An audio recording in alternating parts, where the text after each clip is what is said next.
This is Jeremy and Joe on ESPN 97.5 and 97.9 HD2. broadcasting live from the mobile Huntington Bank Studios, located at East River 9. Here's Jeremy Branham and Joe George. Inside of a nook and cranny, inside of Birdie's Ice House. Come on by. It's always a good time at Birdie's Ice House. Great food, great drink. They do the ice-cold mugs, which they have like pieces of ice. Icicles, some would call them, like on the side of the mug, which is great. You got to have an ice-cold mug. We're watching the Masters, hanging out, having a good time. The sun's starting to try to come out here a little bit, but there's people on the course swinging the sticks. They got the full range out there, pickleball. They got everything out here at East River 9. You're going to love your time. 713-780-ESPN HRMP listener line. Junkie says Tari, Reed, and Okogie all should have the same minutes. I think Reed and Tari off the bench is better because our bench is non-existent. That's fair. I don't think they should get the same minutes. I don't really care who starts games. You know my opinion on this. I don't think Okogie should be playing the same amount of minutes as Tari and Reed, though. I think of the three, he should be third. So I think Tari above for sure, Okogie. I think with Okogie and Reed, for me, that's a variable of how Reed's playing. Okay. If Reed's not playing well, I'm fine with Okogie going up in minutes and then matching or being higher. On a night when Reed's playing really well, he should way outpace Okogie in minutes per game. Do you think Reed is in the doghouse because of the flagrant foul? No, I kind of feel like that's something that Ime would like. Yeah, same. No, I don't think that's the reason. He probably blew a defensive assignment or several defensive assignments, or was sloppy with the ball, and that's what led him in the doghouse. The turnover that led to the it could be that. The flagrant foul. Of that sequence, it would much more likely be that than a flagrant foul. Yeah, Ime's not going to get mad at his players for intentionally or flagrantly fouling. No, was it a good foul? No, probably not. I thought it was a good foul. I thought it was bad to get the flagrant. Yeah, but no, I think it's way more likely it's a turnover, or just as you said, the defensive lapses that he has frequently. Where yes, as people like to point out, he makes great chase down blocks, but it's the turnovers before or the bad defensive play before that leads to those. So yeah, I think he's definitely in the doghouse for something like that. At Augusta, Joe, Rory McIlroy is leading at 7 under. He's 2 under through 9 today. Justin Rose and Patrick Reed are each at 5 under currently. Okay. Rose is done with the day. He shot a second-round 69. Patrick Reed is 2 under through 11. Augusta's biting back today, though. It is playing much more difficult today for some. Then you have a collection of players at 4 under. Hatton, Clark, Haotong Lee, Wrighton, Day, Fleetwood, and Alexander Schauffele. Okay. I hope his drives land softly. They're all at 4 under. I think of all those players, I think we only drafted like one of them. No, we drafted Rory, Rose, Reed, Hatton, well, of the guys at 4. We drafted Clark too. I'm sure Fleetwood was drafted. I'm sure Schauffele was drafted. Yeah, Day, maybe. I have Fleetwood. Okay. Was Clark not drafted? I don't think so. I don't think he was. Will the Thrill Clark? I don't think so. Former U.S. Open champion, Ryder Cup participant for the U.S. of A. He wasn't drafted. We only drafted 24, so it's a little bit more likely. All right, so our Masters game for you, Joe, to be in the theme of watching the Masters, to be in the theme of watching from Birdie's Ice House here at East River 9, which is your preeminent par 3 golf course in the city of Houston, and your best place to play golf inside the loop to practice. There's so many good things to do out here. So many good things. I shouldn't just say golf. I shouldn't just pigeonhole them to golf. Pickleball, driving range, whatever you want to do. All right, so here's the game, Joe. Did you know the holes at Augusta are named? Yeah. Do you know what they're named after, Brian? Bush League Brian. I think some of them are named. Well, one of them I know is not after this, but I think there's some trees or flowers. Yes, they're named after trees and they're named after shrubs. Yeah. Okay. So, Joe, I'm going to ask you. I have 18 holes here. Oh man! With the holes of Augusta. Set a line first. So 18 holes of at Augusta, and then I have 13 of them that are not holes at Augusta. They're just random trees and shrubs. Okay, so does he have a 50-50 chance on this, or do you just? Yeah. He has okay. So you're going to give him a bunch. So I'm going to give him. Is it real or not? I'm going to give him the name, and he's going to tell me it's real, or he's going to tell me that it's not. How many total?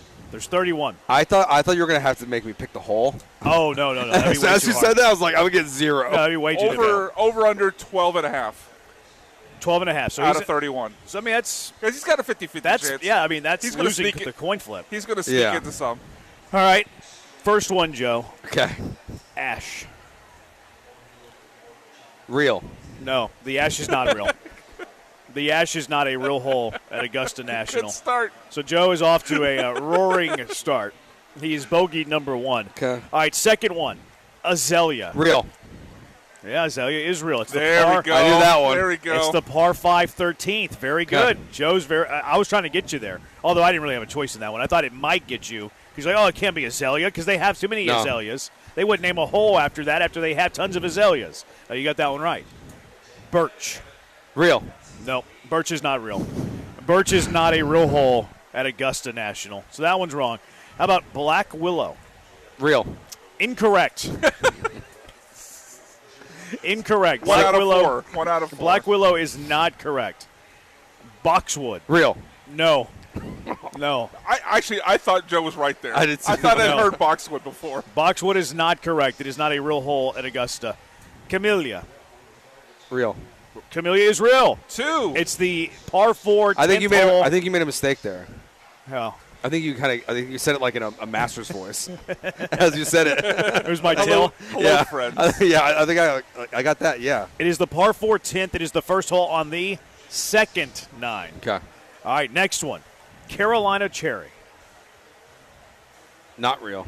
Carolina Cherry is the par 4 9th, the Oh. final hole of the first 9, Joe. Don't you know it's one of the hardest going out, coming in turns in not in all of Carolina. golf? You go Carolina Cherry, Camellia, tough par 4s. Very, very Can difficult. I take a guess why you said no? It's not in Carolina. Boom. Because it's cherry and not peach. No, Yeah. I thought because you said Carolina, he's like, well, it's in Georgia. Yep. Chinese fir.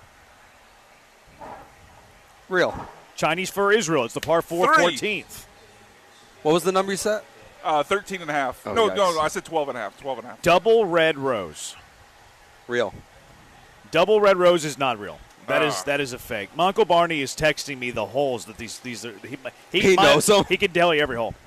Not he can tell you the name of every hole, and he can tell you what the hole does. Uncle He's like, Bar- oh, that's the dog leg left. Oh, that's the par 5 that you have to go He's over a Race junkie. Creek. Oh, he's a junkie. Uncle Barney's probably not going to like me after this Oh, segment. he'll like you. He just think you're dumb. Fair. Yeah. He doesn't. I mean, his intelligence and IQ and S2 doesn't matter to if you're. Good to and he know. won't think you're dumb. He'll just think you're dumb with golf. Sure. Yeah. Douglas fir, Not real. not real. 4. There you go. You got that one right. How about Firethorn? Real. That is the par Sounds 5 cool. 15th. All right. It does sound cool. That's a good band name. Flowering crab apple. Real. That is real. It's the par 3 4th. Okay. Look at you. On a run. Flowering peach. Real. That is real. Oh. That's the par 4 7. third. You have Okay. to go flowering peach, and then you go flowering crab apple. Okay. And if you can get through the flowerings at the under par, you're off to a great start. Okay. Golden Bell. Not real. Golden Bell is the par 3 12th. Oh. Yep. So that one's incorrect. Hemlock. Not real. That's right. Hemlock is not real. 8. Hydrangea. Real. It's not real. It's a real flower, It's but a real not a flower. real. Yeah, not a real Exactly. hole. Yeah. Hibiscus. Real. Nope. Same thing. It's not real. Holly. Not real. It is real. It is Damn the it. final hole. It's the closing hole. It was such a run. It is. too. You I'm ever going the wrong direction Do you now. see these big galleries whenever the champion makes the final putt and they do like this awkward leap because they're not real athletes? Yeah. That is always on Holly. Ah. The par 4 18th. I'll never forget that now. At beautiful Augusta National. I'll ask you Monday. We'll see about that. I was thinking next year we do the same game. I'll do just as bad. Juniper. Real. It is. It's the par Okay. 3 6th. Great job. We're at That's 9. The 9. You're at 9. Magnolia. Real. That is real. It's the par 5 5th. 10. Very good. Mangroves. Not real. That's right. Oh. You're on a roll. Okay. 3 in a row. 11. Maple. Real. No. Maple's made up. Not real at all. Nandina. Real. That is real. It's the par 4 17th. All right. We're at 12. Oak leaf. Not real. That's right. It is not real. Oh, that's an over. Oh, you already hit it? Yeah, He's that still was got 13. 6 more. Pampas. Real. That is real. It's the par 4 7th. Pink dogwood. Real. It is real. It's the first par 5 on Augusta National. Okay. Red cedar. Real. No, that one's not real. Redbud. Real. That is. It's par 3 16th. All right. The final par 3 at Augusta National. Tea olive. You know, if I was smart, I would have been counting how many of these I Yeah. got. Add up to 18 in your head. If you were smart, and Brian set the under at 12.5 or whatever, you should have just said real on all of them. I know. No. That's true. You would have gotten 18 right. You would have got 18 right. I thought that before, but I was like, that's cheating. I thought you were doing it a little bit at the beginning. Real. Which Last one? The last one you said. That's not the last one. Oh, the last one Well, that the you last said. one that More. you said. Oh, T-Olive? Yep. When you hit your breakfast ball at Augusta, you're teeing off on T-Olive. Hole number 1. That is hole number 1. Okay. White Dogwood. Real. Yeah, it's the par 4 11th. Yellow Jasmine. Real. That is real. He heated up there. He got fired. 19, I think, was the count. I'll take it. Wow. See, the number should have been set at 18. Yeah, I guess in The number should have hindsight. been set at 18.5. 18.5, and Joe would have beat it. Congratulations, Joe. All You right. did better than we all thought. We're all so proud of you. I really thought this game was going to be guess the hole of just the That would have 18. been too hard. Yeah. Yeah, like hole 1. What is it? Maybe we'll do Yeah. that. Maybe we'll The do that line next would have year. been the line Yeah. would have been a half. Now that we went first No. grade level. I just would have said 1 on every one. All the same name over Just and over. 1. You did pretty good. All right. Yeah, you did pretty good, I think. 713-780 ESPN. No, we're not doing botany challenges. What do you know with Jeremy and Joe? We're not doing botany challenges. Ain't happening. Sports and stuff like that. I'd love to hear Joe do a show while 5D on the original Four Loko. Oh, man. Didn't that kill a fella? I think it did. I had those my freshman year of college. I think it was. I think it killed multiple people. I think it was my freshman year, maybe my sophomore year too, and then they got rid of them. You cheated death. Dangerous.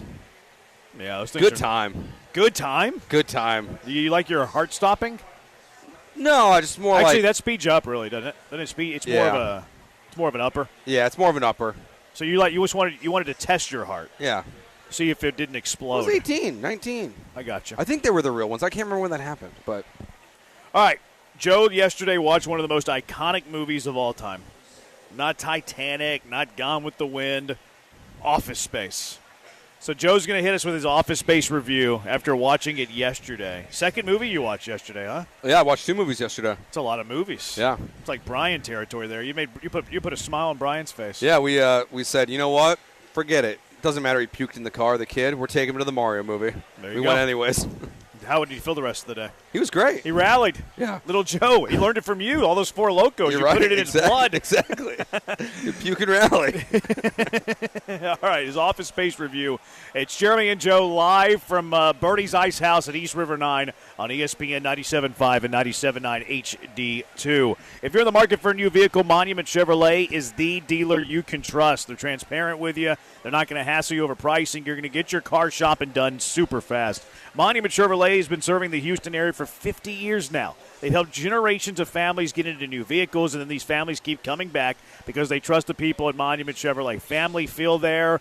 They hire great people, which leads to an outstanding culture. They're still family-owned after all these years, in fact. And you know what's going on right now at Monument Chevrolet? You should.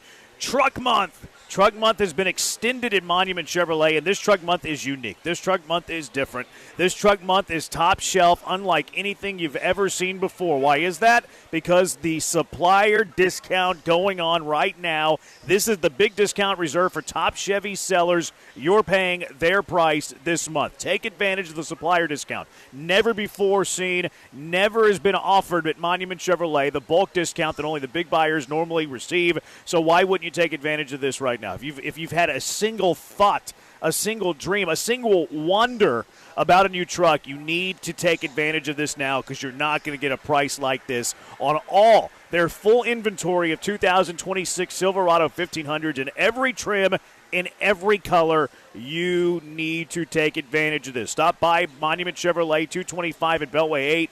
Talk to GM Jeff. He's going to hook you up. He's going to get you in the vehicle you want, the deal you want, at the price point that you want it at. So talk to GM Jeff. He's going to get you. He's going to take care of. He's going to set you up. You can check out their full inventory before you go at monumentchevrolet.com. That's monumentchevrolet.com. Get a fair deal, a transparent deal, and a no hassle deal with Monument Chevrolet. Chevrolet, together, let's drive.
You're listening to Jeremy and Joe, On ESPN 97.5 and the ESPN Houston app. broadcasting live from the mobile Huntington Bank Studios, located at East River 9. Here's Jeremy Branham and Joe George. I'm enjoying the shrimp tacos. They're very good. Brian, what'd you have? The classic cheeseburger. How was the classic cheeseburger? Very good. That was a recommendation from Joe because I usually go the crispy chicken sandwich, which is also excellent. But that burger is really good. It was very good. You just made awkward eye contact with him whenever you said that burger was really good. I was did? looking down. I was looking Brian, through the window. It's like, that burger is really good. I was getting my notes ready. I got more notes for this next segment than I do the rest of the show. More Doesn't surprise me. More notes for Office Space or more notes for the average Cougs game? Office Space. All right, so Joe watched Office Space yesterday. How many Oscars did the Office Space win? Whatever it wasn't enough. But Should have won all of them. What did you think? I Give really us your enjoyed- review. I really enjoyed it. Of course you did. It's very funny. Really had no idea where the movie was going the entire time. But honestly, that first scene it's like perfect. Like the grandpa on the walker outpacing the traffic. It's very funny. Who we then find out later, just a couple scenes in, is Michael Bolton rapping, but then like locking the door as the black guy comes up and then unlocking it and keep rapping again. Very funny. Like, it's the opening scene. I was like, this is a perfect opening scene. I can see why people thought it was in Houston, because you see people do that all the time where they like go in one lane, out the other, and they're just like getting stuck. But like from the moment that opening scene happened, I was like, oh, I like this movie. Yeah. Like, I'm in. What was your favorite part? Was it the jump to conclusions, Matt? It was the only thing in the movie where I was like, they're telling you how lame it is, but like it really is like that lame. I forgot about the jump to conclusions, Matt. It's like the pet rock. It made $1 million. Yeah. Because I felt bad for him, but Milton made me laugh like every time he talked. Well, he got his revenge. Stapler. Though. I know he My did. stapler. I He know got he his did. revenge. Yeah, but like even at the end, it's funny too when he's Although he doesn't get, he said no salt on the No rib. salt. And they No gave him salt. salt. yeah, No salt. but like no salt. very funny because like I was like, is this guy just like? I thought maybe the building was going to burn down sooner than it did, and there was going to be more to the movie after that. I mean, he But did tell burned the them he was building going to down. set the building on Like fire. pretty early. Yeah. But like That's my stapler. every time Milton's on screen, I thought it was very funny. They switched from the Boston stapler to the swing line stapler. The boss, Lundberg. yeah, Yeah, hi. like Yeah. like it's so We're annoying. gonna need need you you to to go come ahead in and on cover. the weekend. Very like I mean the Lumberg, her. what? So I guess was he the therapist or Oh, the was guy he that had a again? heart attack? I didn't think he was gonna die. Yeah. I was like, I kind of like at the moment deeper like and deeper. Way down. And like he it's like collapses. sweating. I was like, he's Yeah. definitely having a heart attack. Yeah. But I was like, at that point I'm like assuming like the plot of the movie is like whatever he's about to do is gonna work, and then he's gonna fix it at the end of the movie. Oh, no, they didn't go that No, he direction. dead. He dead. He's just dead. Need more flair. Yeah, I need more flair. Yep. What'd you think of Jennifer Aniston in the movie? This is really early in her. Is Yeah, I'm this- pulling up her IMDb to see how early it was in her career. was it pre-Friends? Oh, yeah. It must have been just before Friends, like a year or two, I would guess. Office Space was in 1999. Oh, no, that's after Friends. Friends started in 94? Yeah. Did he really? She was I doing thought that movie Friends was- for 5 years before Office Space? I did not realize that. That's a small role for. Right? what It's was- kind of niche. Well, was Friends as big then as it is like oh, now it was, even? And not by, Oh, yeah. by Okay. 99, yeah, it was really Okay. big. Yeah. But she's good That's crazy. Maybe it was like her foray in the the into big the screen. movie because like I kind of assumed that it was before because her part's kind of small. Yeah, So I figured I that mean, was like she's the before. love interest. But she's not on screen a ton. Like, Yeah, I thought it was before Friends. yeah, because I thought she would. If it was during Friends, I thought she would be a lot more involved. Maybe this was her way to get back into the big screen. Yeah, but she was good. The The Neighbor. I got to hear your thoughts on The Neighbor. it was great. Hey, Peter, may I turn on channel now? Very funny. I think that character steals the show for me. Yeah, even at the end when he's just like, basically like, I want nothing to do with you. Look out for your cornhole, brother. But I liked him a lot. The evaluator or whatever he was, Oh, the Bobs. The Bobs. the Bobs. Bobs are great. I got a meeting with the Bobs. Yeah, the Bobs are great. I finally now like fully get the context of like what would you say you do here, Yeah. because like I've heard it all the time. And now you get some of So the now Michael Bolton jokes. And now I get the making. Michael Bolton jokes. Yeah. Like I get all of that. Their reaction when he was like saying, at first we say you didn't like Michael Bolton. Yeah. Very funny. Like, but I thought it was really good. Like, it's not going to be like a top comedy of all time for me. Really? But I really enjoyed it. I don't know. It might be number one. Yeah, it's my number Number one. one? It's my Might be number one. Look at that, simpatico. Every day I go to work at Initech is worse than the day before. So that means on any day that you see me, this is the worst day of my life. Yeah. It's a great line. Those are bars. Mike Judge wanted a well-known actress for that role, and Jennifer Aniston loved the script. Okay. Oh. So she loved the script, so she did it. She probably did it for cheaper than she was worth. Yeah, I wouldn't think that she 5 years into Friends would be in their budget. No, I doubt it. But she fell in Because love the rest with of the script, so actors she- were not like. I mean, we know them now, like Ron Livingston and one of the guys that played the Bobs because he was also in Scrubs. Yep. Like we know a lot of these people now, but we didn't really know them at that time. The one joke that like really caught me off guard was the Nazi flair. Oh, I forgot about yeah, that. the Germans made the shoes were. I was like, whoa! I was like, probably this is couldn't do that definitely anymore. this is definitely No, a '90s no. movie. I mean, Peter was very mad at that point. Well, but, even like the music you couldn't do now. oh, the song where they play All while of them. while they're beating up the copier scene. Yeah. I'm sure you've seen that clip before. I have, yeah. Okay. But I don't think I've heard it with the music, and I was like, the die mother, Yeah. die mother, yeah, kill. like, Yeah. It's just a bunch of like two white dudes and an Indian guy, and it's just like dropping. Very nerdy looking white guys yeah. too. Nah, not going to work here anymore. Yeah. But yeah, I thought it was very good. Oh, Uncle Barney said the union was mad that she did that role. Really? I guess she did it way below her Her rate. rate. Just to get back in, just get. Well, to get I into mean, the movies. junkie said that she loved the script. She did it for the love of the game. She did it for the love of the game. Interesting. She was one of those rare free agents that went to the winning team. You know, as opposed to Interesting. cashing in. What's my next movie? I don't know. I was actually thinking, with like watching it last night, we could do like a movie club. The way you said that. Jeremy and Joe club. Movie Club. Yeah, movie club on Fridays. I don't have time to watch movies. I can just watch it. Jennifer Aniston also went to school with David Herman, who played Michael Bolton. Oh, That okay. helps. That There's a helps. lot of connections. She Well, loved maybe the it could just script. be movies that you've already seen, Jeremy, and Joe just watches them. Yeah. That's a good idea. What is he in? David Herman, he was on Mad TV. Okay, I was like, I didn't feel like I didn't recognize him. Yeah, the only thing I could At think all. of memorable from him Same. was he was on Mad TV. Okay. He hadn't That was really done really much it. after that. No, not that I know of. Even the main Although, character hasn't done a ton. No, I didn't know who he was at all. Ron Livingston? I've seen him recently. He's been in and some stuff. movies, yeah. I but feel like it's he's like making lower a budget. resurgence. Lower budget. I think David Herman was also a voice on, which would make sense because another Mike Judge vehicle. But I think he was also a voice on King of the Hill. Has anyone asked if you had a case of the Mondays? We used to have that as a drop. Mondays. Yeah. Next movie for Joe, American History X. I've watched that. That's a different tone. That's a little bit of I've a seen different It's tone. on the different ends of the spectrum. Yeah. I've seen that one. All right, let's get to Bad Take Boulevard.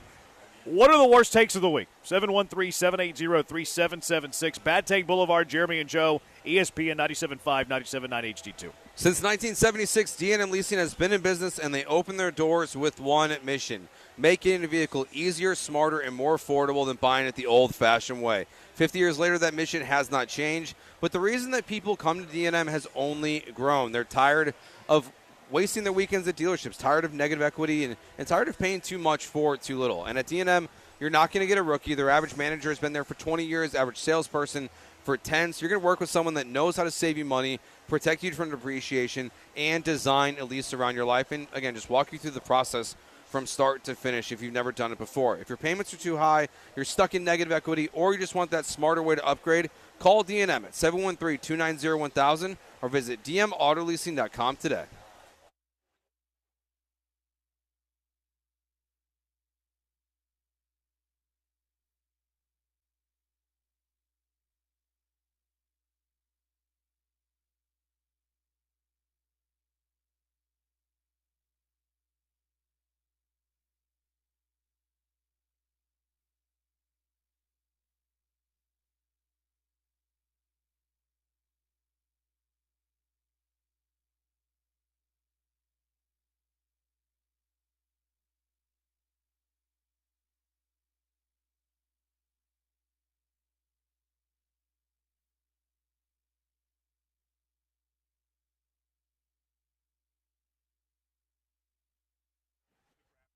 Yeah, yeah.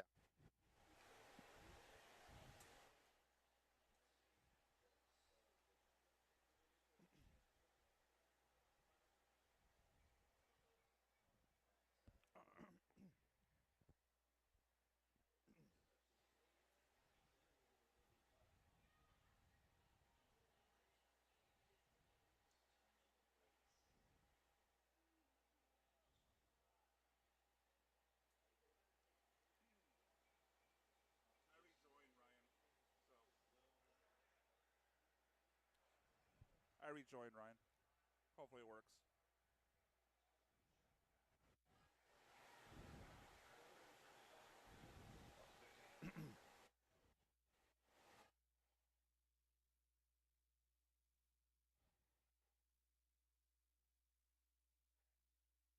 Joe, East River 9, inside of Birdie's Ice House, watching the Masters, having some good old fun, like you always can at East River 9. Those guys behind us are having fun playing cornhole. There's people on the course. Weather is great. There's some clouds, no big deal. Some people playing the course, as you can be as well.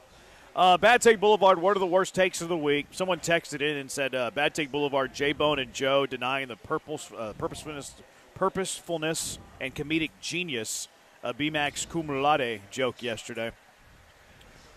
Fair. We both said it was very funny. It was very funny. Are you very still funny. on this stance that I? No, I trust you. Okay. I Yeah. trust you. I mean, in the moment, I didn't think that you knew what you were doing. But the moment you said that you were sincere, I was, okay, I believe you. I believe you. We I know. have your face doesn't say that. I believe you. we do honor system on this show. Whenever we throw the BS flag, we can only do the honor code. Fair. We can only have the honor all we system. can do. And you've never lied to me before. Why would you start yesterday? There we go. I had my doubts in the moment, but you gave me your word, and we're only worth our word. I think you're right about what you just tweeted, by the way. Oh, really? Yeah. You think it's him?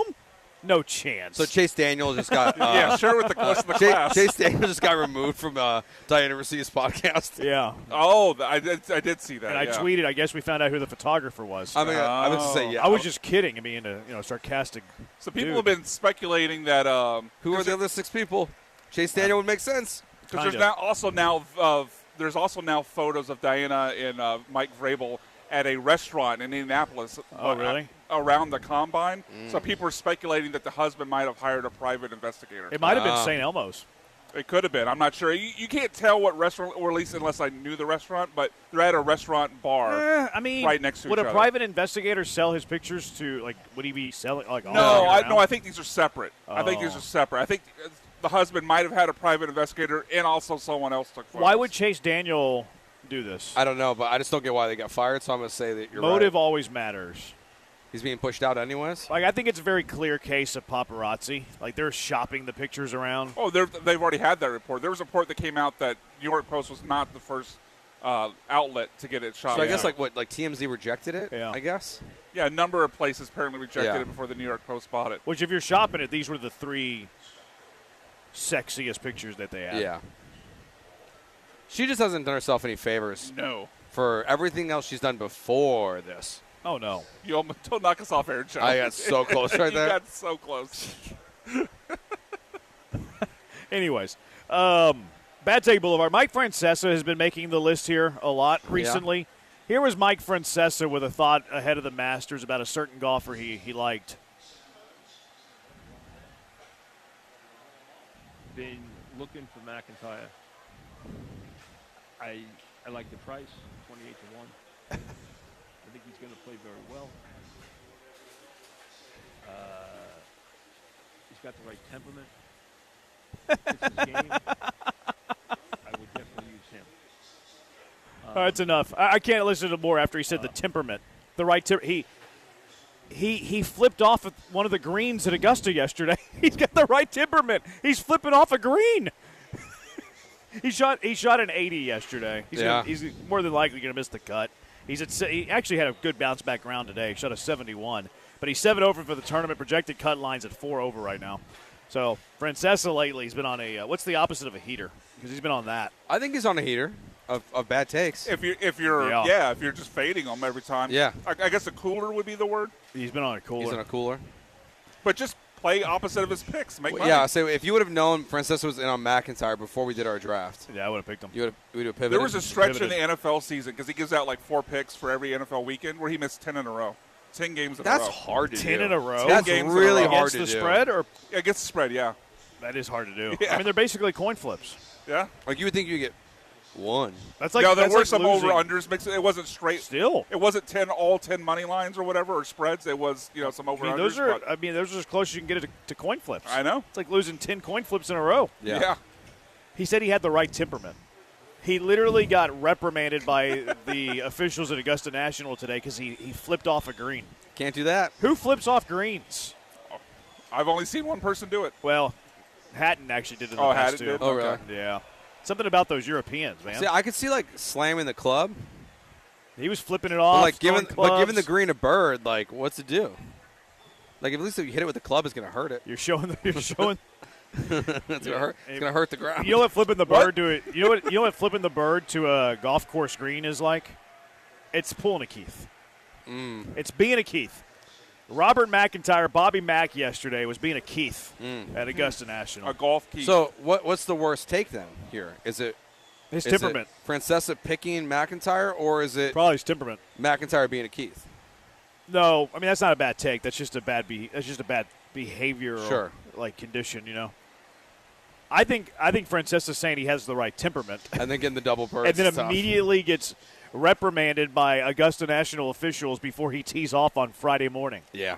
The right temperament. That's also one of those comments where there's no chance Francesa knows if that's true or not. no. Like, He doesn't know his He, temperament. he has no idea. He's just for some reason saying it because he thinks it sounds smart. Yeah, Yep. he thinks it sounds good as a reason why to pick him. Yeah. Yeah. That's it. Yeah, he's like, I like this play. I'm going to sell this play. And one of the things I'm going to use to sell this play is I'm going to use the word temperament because he's got the temperament, and he doesn't. Joe Shad, remember the Diego Pavia thing where he's like, hey, I don't want agents to take 5 to 10% of my money, and people are like, oh, he's talking about professional agents when he was very clearly talking about college agents? Yeah. Joe Shad quote tweeted it the other day, said it would seem Diego Pavia is exactly the type of player who could benefit greatly from having a capable NFL agent. So that's a bad take. And then it even gets worse because then he replies to his own tweet, and he says, to clarify my previous comments regarding Diego Pavia, in response to this post, he now has highly competent blah, blah, blah, blah, blah, blah, and blah, blah, blah, blah, blah, blah as representation. He couldn't just be like, you know what, I messed up, my bad. Yeah. What a loser, Joe Shad. He probably makes already the had list. those agents also. Maybe. Like, I can't imagine Diego Pavia got roasted and it was like, oh, yeah, the internet's right. Let's hire an agent. Oh, you're saying before the video? Yeah. Oh, yeah, probably. Yeah. He was very, very clearly talking about college agents. Yes. You can't take 5 to 10% in the NFL. He knows that. He was Yeah. talking about his NIL from last year. People are dumb. Dave Biddle, who is a beat writer for Ohio State, Okay. he said whenever Dusty May got hired by Michigan, because Ohio State was kind of in the mix as well. They were both hiring coaches at the same time, and May went to Michigan. He said Ohio State dodged a bullet with Dusty May. Not sure if Jake Diebler will be great, but May's claim to fame is a lucky postseason run last year. You had never heard of him before that. And don't forget, FAU got to play 16th-seeded Fairleigh Dickinson in the second round. See, this is where, when you have sports takes, you got to sometimes let the hate, like, be removed a little bit. Because that clearly is just an Ohio State versus Michigan take. Yeah. Like, you're just going to hate it no matter what. You're going to say it's the best hire on planet Earth if he chooses Ohio State, not Yep. Michigan. So, like, it's one where it's like, I get why you got to put it out there. But at the same time, you know you're potentially just, like, walking yourself into old takes exposed and bad take boulevard. Dusty May has won a national championship now. Yep. Diebler at Ohio State, they haven't won an NCAA tournament game. Yikes. Have they made it? They lost to TCU. They made it this this Oh, past that's right. year. Yeah, they did make it. They Yeah. lost to TCU at 8-9. We've not won an NCAA tournament game. Yeah, that's not good. And also, the part of the take that I really hate as well? Fairleigh Dick. No, Brian, you're so immature. I'm just abbreviating. I just hate that take because they still had to win 3 other games to get to the Final No. Four. I'm just wondering why you abbreviated Fairleigh Dickinson. No one calls them that. I mean, some people do. Brian. I don't think they do, Brian. Brian was feeling himself after that cum laude joke yesterday, and try to because it's in the same vein there. You know what I mean? Here's the thing, the thing where he said where you've never heard of him before that.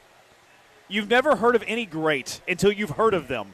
I never heard of Mike Trout until Mike Trout became good. Yep. I never heard of Tiger Woods until he was the youngest player at the Masters. I never heard of Shohei Ohtani until he's coming to America in a year. I never knew who Hunter Brown was until he was in Double-A. I never knew who Jeff Bagwell was until he got traded to the Astros. I never knew who Craig Biggio was until he was brought up.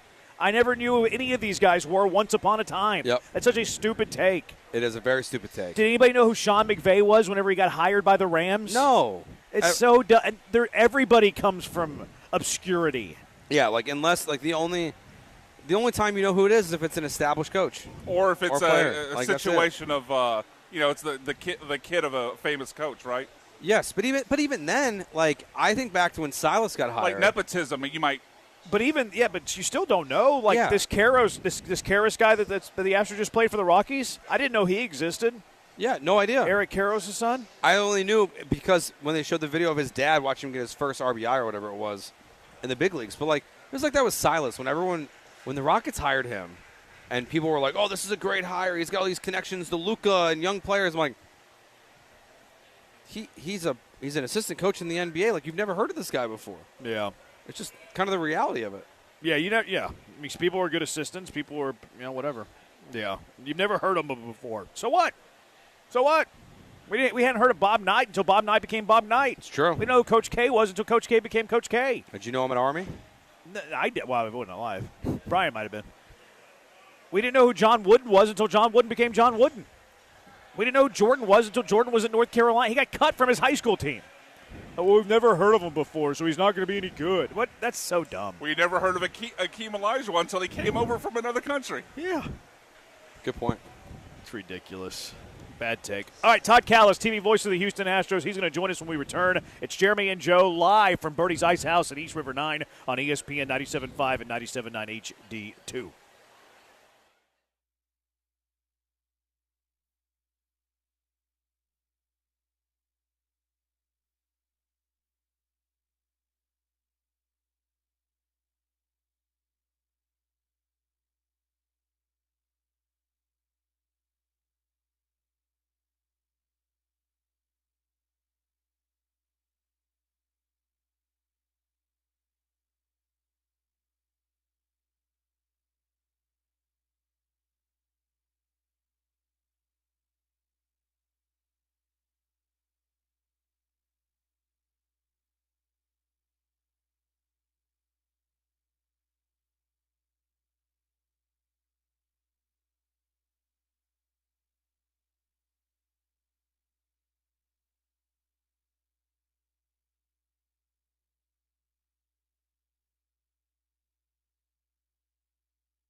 Thank you, Ryan. Oh, Ryan, don't know if you've done it with this Todd Callis this season, but he's got an open. It's on my Brian 3 page. Make sure to use that. Thank you.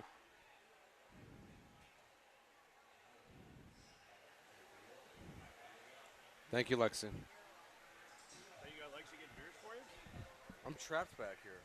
Huh? I'm trapped. I asked nicely.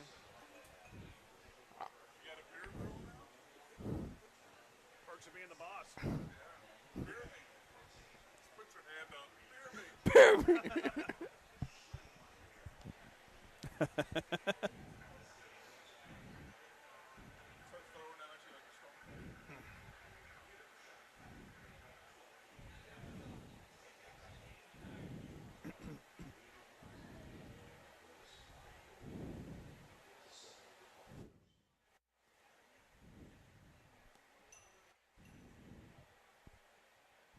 Let's go straight out to the HRP guest line. Jeremy and Joe at East River 9 inside of Birdie's Ice House watching the Masters. Todd Cowles getting ready for a critical series on the road as the Astros take on the Mariners. TK joining us now. Todd, I know that you're busy prepping, but have you been able to, at least from the corner of your eye, watch any of what's going on at Augusta?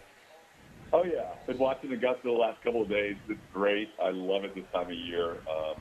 I'll be locked in through the weekend. Yeah, it's a lot of fun. Good to see Rory making a charge again. Patrick Reed with some Houston ties. What happened to Blummer the other day, TK? I have no idea, and I don't think he does either. I mean, wow. He was locked in. We were talking pregame. Everything was fine. And then all of a sudden, somewhere in that top half of the first inning, he just started feeling lightheaded and sick and kind of excused himself from the broadcast in the middle of that inning. And then by the time Julia had to go back down for postgame, he felt good enough to put on the headset here that last inning. But, yeah, I don't think he knows what happened. It was just kind of it hit him all of a sudden, and then whatever it was hit him hard. But he was good, better the next day, and then 48 hours later he was perfectly fine. Yeah. I wonder if it was altitude sickness. Maybe, although that was in Sacramento, so I don't know. That's right. I got him confused. Yeah. That's a good point. So what happened in Colorado? Like, what happened to Blumber? What happened in Colorado? They got swept, TK. It did not look good in that series at all. Yeah, maybe you can blame altitude sickness on that. That was bad. That was really, really bad. I mean, there's no sugarcoating it. They went in there against a team that should be the worst team in baseball by all measures that you saw preseason. Maybe they're better than people think. I don't know. But you certainly shouldn't lose a series or lose all three to the Colorado Rockies. I don't care how well they're playing at the time. The offense kind of went away the last 2 days, which was unusual because for the first 11 games they were basically setting all kinds of marks, averaging 7 runs a game. So, yeah, it was probably a good day yesterday to have the off day here in Seattle and prepare for a team that is struggling as much as the Astros. The Mariners have lost 5 in a row. The Astros have lost 4 in a row. So something has to give tonight. Astros interplay with one of only 2 teams in all of baseball with an ERA north of 6. I don't think that that's who they are. I think they have some arms that are better than a 6 ERA. Now, you've had the injuries. You've had some of the bullpen days. You've had guys hit hard. You've had, Brian Abreu hasn't been his self, where he's pitching, really good all the time, it seems like. Hasn't been the case earlier this season. How do they get this fixed? They just have to go with the guys they have, right? You're going to have an extra guy in the bullpen this series, which will help. Looks like JP France might be officially called up, so that's going to give you 9 bullpen arms until they figure out who they want to replace Christian Javier in the rotation, which will probably happen when they come back to Dyken Park. But they can get away with 4 starters and 9 bullpen arms this series because you've got today is going to be Imai, tomorrow is going to be McCullers. Likely Monday is going to be Burrows. You could pitch him Sunday on 4 days rest, but it's probably going to be 5 days rest on Monday. And then you could go with White and Bolton on Sunday if you want. But anyhow, the Spencer Getty to the world or wherever else won't be needed until you get back home. But going back to your question, you just have to have guys that have the track record to pitch better. A.J. Blueball was unhittable last year, unscored upon in his last 9 appearances, 21 straight innings, and now, he's gone 2 straight innings of 9 runs combined allowed. He never allowed more than 2 earned runs in any outing all of last year. Abreu's allowed runs in all 5 appearances. These are the guys you're hanging your hat on. If the Blue Balls and the Abreu's of the world are struggling, then your bullpen's going to be in trouble, but I expect those 2 to turn it around. What do you make of Abreu specifically? Because obviously, as we await the return of Josh Hader, and we know he's throwing to hitters in batting practice, but what are you seeing from him? Is it just the being in a different role? Is there something else you're seeing with him, and what's causing these struggles early for Brian Abreu? I think he's just pitching away from the fastball. For whatever reason, that fastball, which has been his bread and butter for his career, he just doesn't have the same confidence in it right now that he normally would. His location, part of it, he's been missing out of the zone, and when he gets the pitch in the zone, it's usually right in the middle. So he's missing his spots with a fastball. And when you don't have fastball command, that's for Brian Abreu, that pretty much ruins everything else. You're not going to get the slider chase if you're falling behind hitters. So he's relying more on the slider than ever because he's not as confident in the fastball. He needs to find that fastball that has been his calling card for his whole career. And once he does that, everything else will fall into place. But 5 games in, it's been a really a struggle I didn't see coming, and a struggle that Brian's trying to figure out. Todd Callis joining us on the HR&P guest line. You mentioned the Javier News official, the Jake Myers News official as well, placed on the 10-day IL retroactive to the last game of the Colorado series. I mean, we're looking in for Joey Loperfido, Bryce Matthews, platoon in center. What does that mean in left? Do you think Jordan's in play in a very big left field in Seattle? Yeah, I think you might see Jordan out there in this series. Certainly he wasn't in play in the Colorado series in the outfield with that expansive outfield. But, yeah, he has played here before. I imagine he'll be out in left field at some point in the series, if not tonight. But center field, I think you're going to see those two that you mentioned, Loperfido and Bryce. And then I think you'll see Taylor Trammell get a start or two in center field as well. I think between those three, they'll replace Jake Myers. And even though you never want to see a guy get injured, maybe for Christian Javier, he needed to figure out something. It was just not where he was pre-injury in 22. We haven't seen the same guy since 22. So maybe there was something lingering that was still bothering him. And if they can get that figured out, that could be a plus for him, even though he's going to be down for a while. Because what we were seeing in the early parts of 2026 were just not the Javier that the Astros knew. Obviously, the last 2 games were not very positive for the offense in general, but Christian Walker is still having a lot of success early on this season. What do you see from him? Is it an adjustment? Is it just because it feels like he's a totally different ball player this year compared to last year? Totally different, right? Like the biggest change of anybody. I know a few guys, Cam Smith's off to a nice start. A few guys are off to a good start, and Altuve and Alvarez taking pitches, and we're seeing Altuve be more patient than ever. But we're seeing a totally different Christian Walker from 25 to 26. It's not just the hard contact. He's hitting the ball hard all over the field. It's just contact in general. Like, Christian's not missing pitches. And last year, there were a lot of cases where he was swinging through pitches in the zone, and he's just not doing that this year. So all signs are positive, whether you talk to him and it's about the swing pass or whether he's leaned out a little more in the last year. But they're all contributing factors. But the bottom line is he's had success. Success builds confidence. He's a guy that did it for 3 consecutive years before he got to the Astros, where he had an OPS above 800. So I fully expect him to be able to go back to those numbers. I don't know if 1,000 OPS is sustainable for a year, but what I'm seeing is real. I think Christian Walker could be the biggest difference from last year to this year in terms of what he is doing to the offense.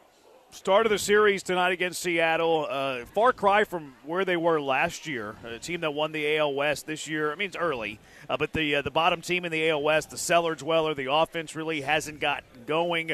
What are the Astros getting with Seattle ahead of this 4-game series? Yeah, it's just the reverse, right, of what the Astros have done this year. So the Mariners haven't scored. They're at the bottom of almost every offensive category. They're basically have counted on Brendan Donovan and Cole Young to lead the way for them offensively, but their main guys haven't produced. So they haven't had any offense. Their pitching's been great. Their pitching in the first 13 games is as good as it's been in a long time, maybe in franchise history, but they have the worst record in all of baseball because they can't score a run. So something has to give. Mentioned earlier, Astros have lost 4 in a row. Mariners have lost 5 in a row. Mariners can't hit. Astros can't pitch. At least that's the theme for the first 13 games. So it's either, depending on how you want to look at it, strength on strength or weakness on weakness, and we'll see which team comes out better. It's a big series, though. Even though it's early, you don't want to go back to Houston on a 2-8 road trip. 3-7 wouldn't be great either, but at least you would take the split. But anything worse than a split would be a really tough road trip. Yeah, I think it's pretty accurate. TK, have a great call this weekend. We'll be watching. Thanks, guys. Always good talking to you. Have a good weekend. Enjoy the Masters. Yeah, we will.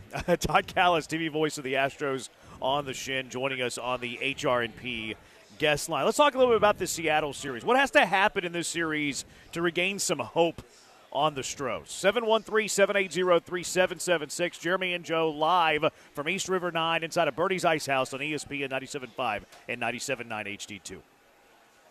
I got to tell you about the greatness that is Green Street. Green Street's awesome. In fact, whenever I leave here, I'm going to head over that way for a little bit. Tom's Watch Bar Red Nation rallies at Green Street. Get on going. Got one going on tonight ahead of the Rockets' final regular season game, final regular season home game. It opens up 2 hours before tip-off, so that's going to be a great time. You can get your pre-gaming done right there at Tom's Watch Bar. And while you're pre-gaming for the game later today, you can watch the final few holes of the Masters going on now. Other games around the league, they'll have some baseball on there as well. So it's the perfect pregame spot before you head on over to the game. And also, they got DJs 2 hours before tip. They got giveaways, as the Twitchers like to say. If it's free, give me 3. Themed cocktails. Who doesn't love a themed cocktail? And much, much more. And if you're headed to the game, you can park free with Tom's Validation. Pricing for parking is expensive around the arena, around the stadium, around downtown on game night.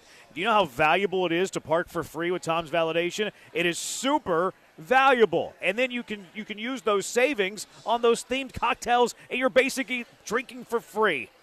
You can also come back after the game for more post-game drinks, highlights on their 65-plus screens. Great spot to watch the baseball that's going to be on later tonight, maybe those West Coast games as well. Get the full schedule at tomswatchbar.com/Red Nation Rallies. That's tomswatchbar.com/Red Nation Rallies.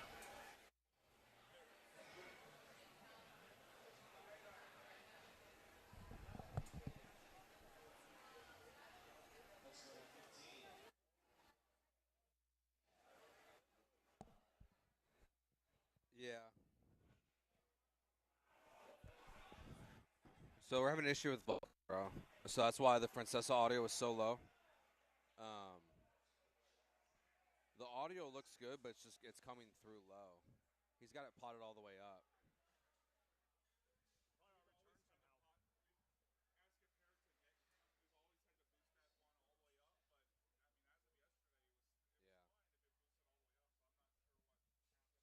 Yeah, I mean, just have it potted all the way up and just watch the levels as we play it. But the audio, I mean, the photo you sent me, the audio looks fine.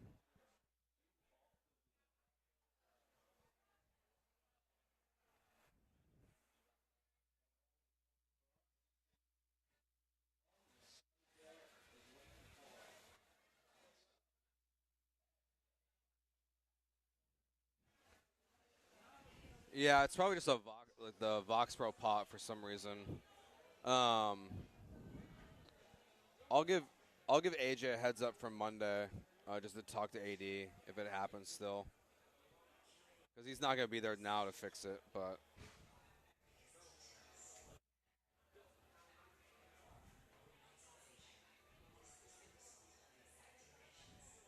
can you send me an air check of that read that Jeremy just did also? Thank you. No, Judy said it was good, but she asked me to pull it for some reason. How am I going to pull it? She doesn't know. She has no idea when we're on. No, she's listening right now. But, yeah, she just doesn't, It's kind of like how Brenda kept calling it the Joe Show. Jeremy show. Oh, the Jeremy Show. I'm sorry, the Jeremy Show. You're right. Yeah, she doesn't realize that. To you, she was calling it the Jeremy Show. Like, I'm sitting next to him. How am I going to pull it?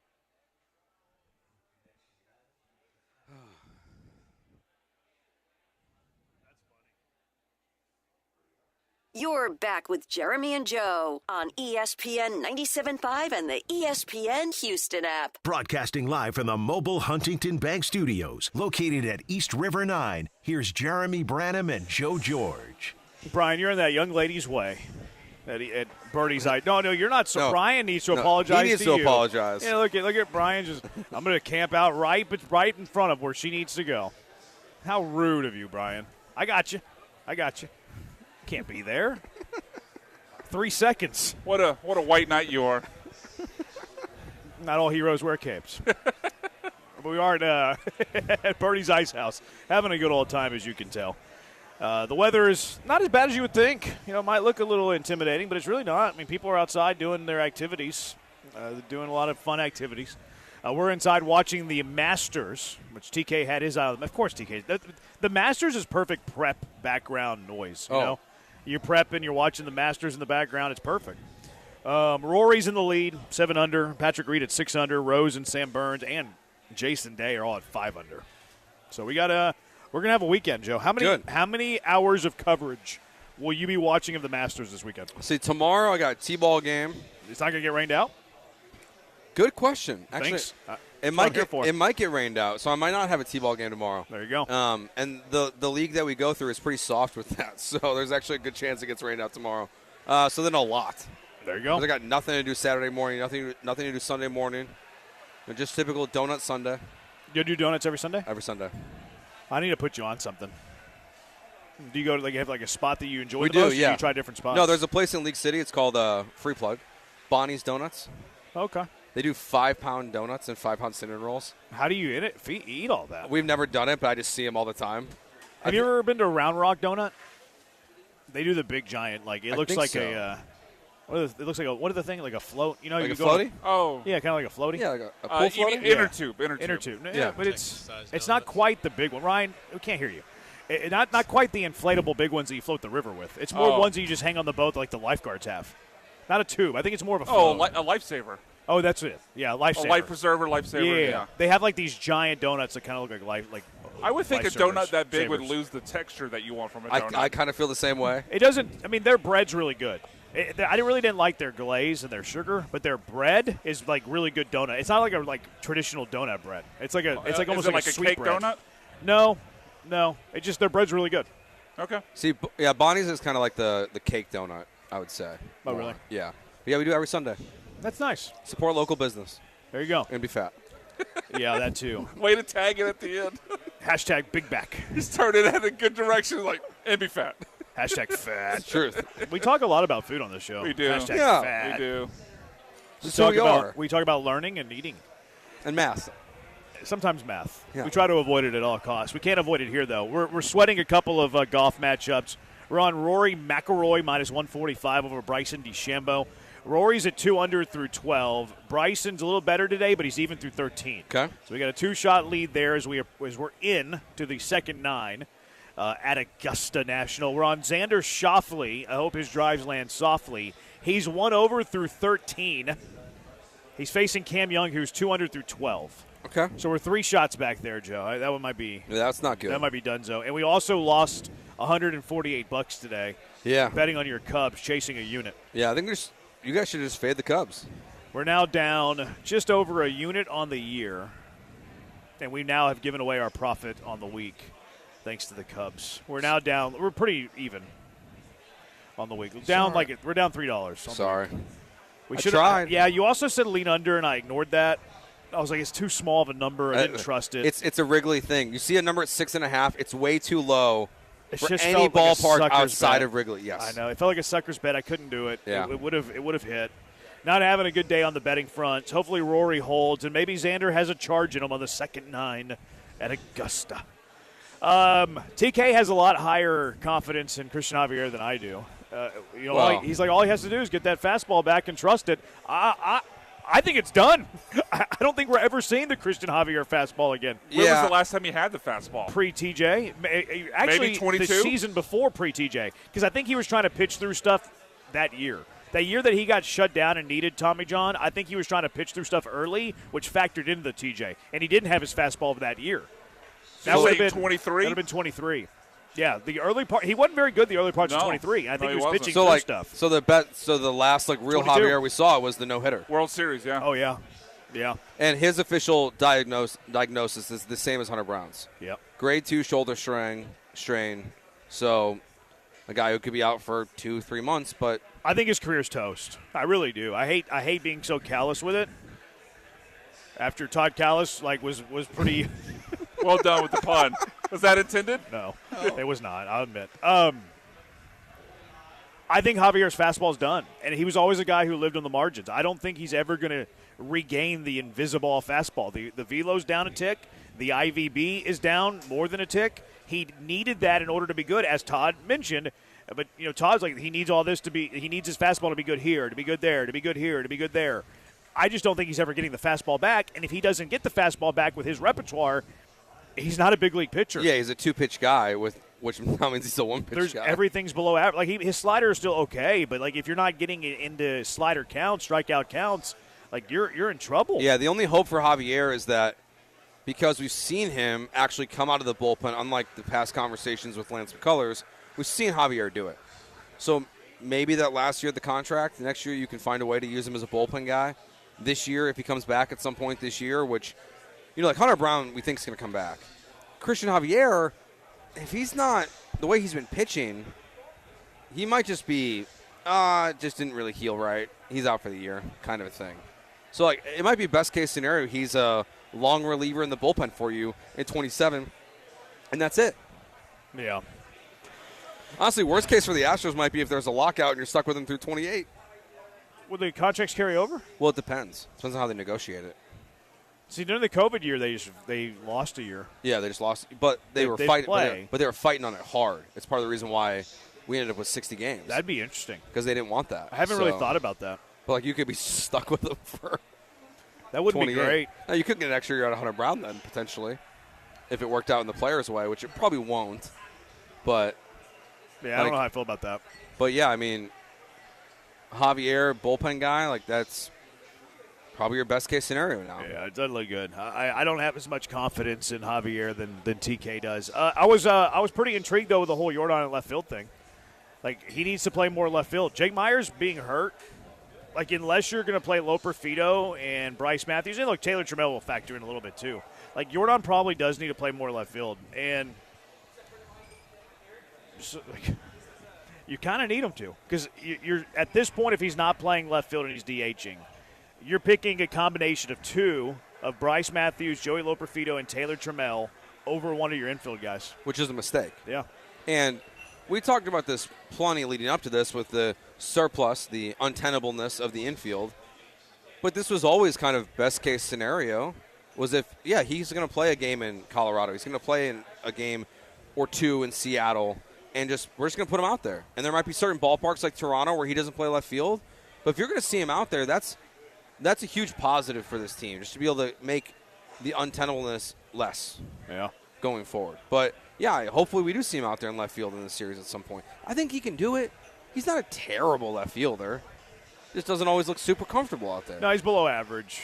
It's more about protecting it's not so him. much that he's going to kill you defensively. It's more about protecting him. Yeah. Trying to keep his bat in the lineup. Like, he can hold his own out there. He can keep his head above water. He's not going to be an above average, even an average defender. People are, oh, he's got a great arm. That's not really that important in left field. Like, the arm in left field is not as important as the range, as the jumps, getting to a bunch of fly balls. People overrate arms in the outfield a little bit, especially in left and center. People are like, well, Jake Myers got the worst arm ever. Yes, he does, but he's also really rangy. You kind of hide bad arms in left and in center. You put your bigger arm in right, which Cam Smith has a cannon because he used to play third. But no, I want to see that a little bit. I do have an educated guess on how the six-man rotation is going to go. Okay. I think TK kind of backed up my point a little bit, too, in regards What's to that? one. What did you hear where you said that J.P. Francis is going to help you? Yep. So he's going to help you in the bullpen. In the bullpen. And he said Bolton in the rotation again. Well, Bolton and Weiss. he didn't say that directly. Well, he said Bolton and Weiss. Yeah, but he said Weiss first. So I was thinking that was more of a slip of the tongue than anything. Maybe. Because I think it would be weird to flip him Right. in the next one. Like, It'd also be an admission of being wrong. yes. So like that would be strange to me. Yeah. Like I would just think because Bolton was good. Yeah, he was solid. Like he was good enough. He had 4 or 5 straight strikeouts in that game. So I think he earned enough to get another start. And maybe you intentionally keep him out there less than you did before. But I would think it's going to be Bolton and Weiss again in some combination. I would lean Bolton as a starter, but maybe not. Joe Spotty changes his mind all the time. Yeah. A lot of people have been like, Francis being called up to start. Nope. I don't think that they would have called up France today if he wasn't going to start until Sunday. No. Like that wouldn't make a whole lot of sense because you're basically calling up a pitcher who can't pitch for 2 days, and he has not been extended in the minors. Like, I think he doesn't have his number of pitches that he's thrown in each game, but the longest outing he's had in these Sugar Land games is like 2 innings. He's only done it once. So he's been used as a reliever. But I do have an uneducated guess on how the Astros will use their six-man rotation. Also, what has to happen in this Mariners series to regain some hope on the Houston Astros? 713-780-ESPN, 713-780-3776. Jeremy and Joe, ESPN 97.5 and 97.9 HD2.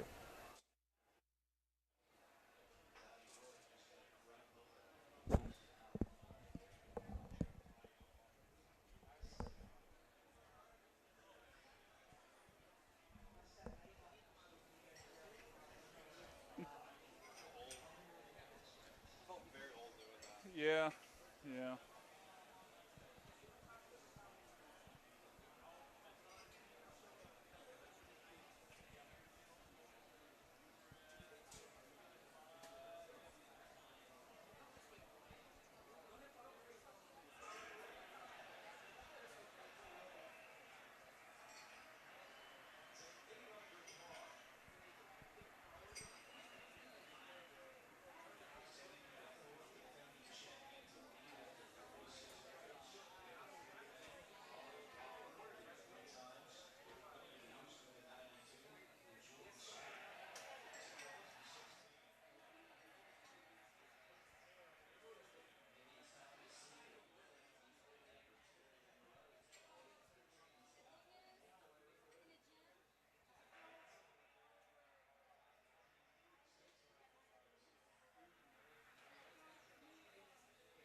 Boom. 2 for 2.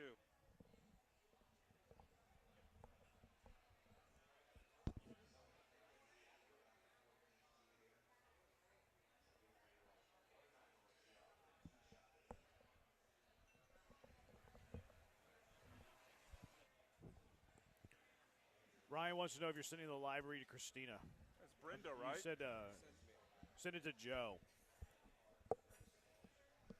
Joe. Very different than Christina. Yeah, just send it to me. I'll forward it to Judy.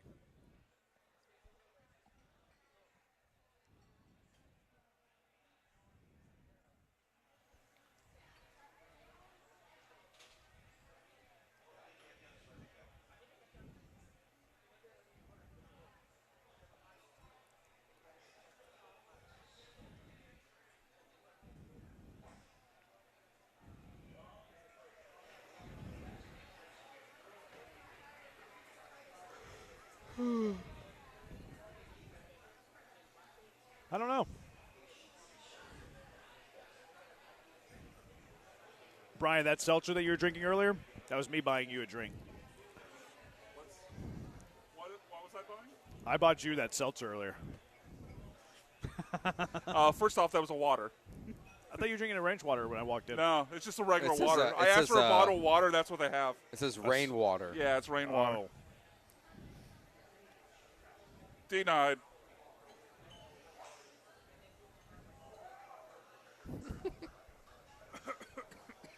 Bougie. Bush League Brian's bougie Brian. I haven't heard this one. This is the second time that people said our mics are on during the break. Ryan said it earlier in the Twitch, and now the texters are saying it. This is Jeremy and Joe, On ESPN 97.5 and 97.9 HD2. broadcasting live from the mobile Huntington Bank Studios, located at East River 9. Here's Jeremy Branham and Joe George. Junkie said Brian's an idiot. Y'all's mics are on. Y'all were on the air, LOL. What do we say? Do we say anything? Do we have any bad moments? On Hopefully the not bad. air or on the stream? I don't think air? we said anything bad. No. I just said Brian. I told Brian I was going to buy him a drink. And then I had to tell him what I had was a water. Yeah, it was a bougie water though. That's what they have. Look at There's no the other texture choice. pouring in. Who needs to get fired over this? 713-780 ESPN. They've been on more than 2 times during the breaks. You are going to get canceled. Yikes. We didn't say anything that gets us canceled. No, You're we're fine. lying. Hot mics. Hot mic. Y'all's mics were on, LOL. Heard y'all talking about seltzers. Seltzer's going to get us canceled. If that's what brings us down, so be it. The So fall be of it. Jeremy So- and yeah. Joe, they were talking about Yeah. hard seltzer. Y'all said some bad things as a junkie. Another one junkie says I blame Joe. So who's? I mean, Why? We have three people to blame here. There's three people that are to blame. Sure. I am not one of them.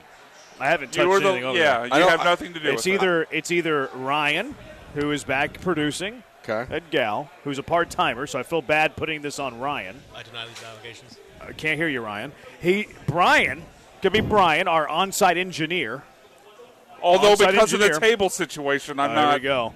Excuses. I was in the bathroom. Excuses, Magoo. And then it could be Joe because you're the head of the snake. All right, I'll turn our mics off during the breaks now. You're the head of the snake. What was the worst thing we said during the break? 713-780-3776. I think hearing us and what we said during the break reveals how boring we are. That we just talked about hard seltzer and water. You could record me for every word that I say, period, and I wouldn't say anything that would get canceled. Yeah, I might get an FCC violation, but I won't get canceled. Yeah, exactly. Same. That's funny. 9656. Not gonna read it on the air. Rainwater. Yep. That was what Brian was drinking earlier. His bougie water. Yep. He was drinking bougie rainwater. He's crunchy, Brian. He's an organic kind of guy. He distills his own rainwater. Definitely a crunchy guy. It doesn't stop there either. You should hear about the other things Brian does to drink. We're in Birdie's Ice House, though. Great spot. Watch your golf. Have a drink. Have a bite. East River 9, great spot to golf. Play some pickleball. Do some cornhole. Driving range. They got it all out here. So here's my guess on the projected six-man rotation, Joe. Okay. You ready for this? I'm ready. You don't seem ready. I'm making sure we're okay, but I'm ready. Don't seem really ready to me. I think it's because you did an hour and a half with Brian that you're really melting. It was only in 45 minutes. Yeah, he did 45 minutes. Oh, okay. Yeah, but it probably felt like an hour and a half. Yeah, he's not running out of steam. Yeah, I spoiled WrestleMania for him.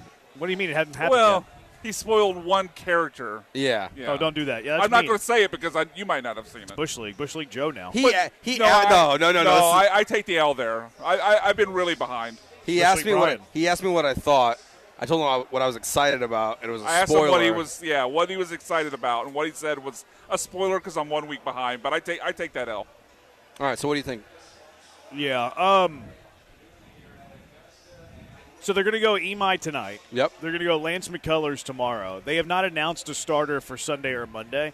You heard TK mention there they could go Burrows on normal rest Sunday, or they give him an extra day by pitching on Monday. I think they'll give him the extra day pitch on Monday. I don't think he'll pitch Sunday.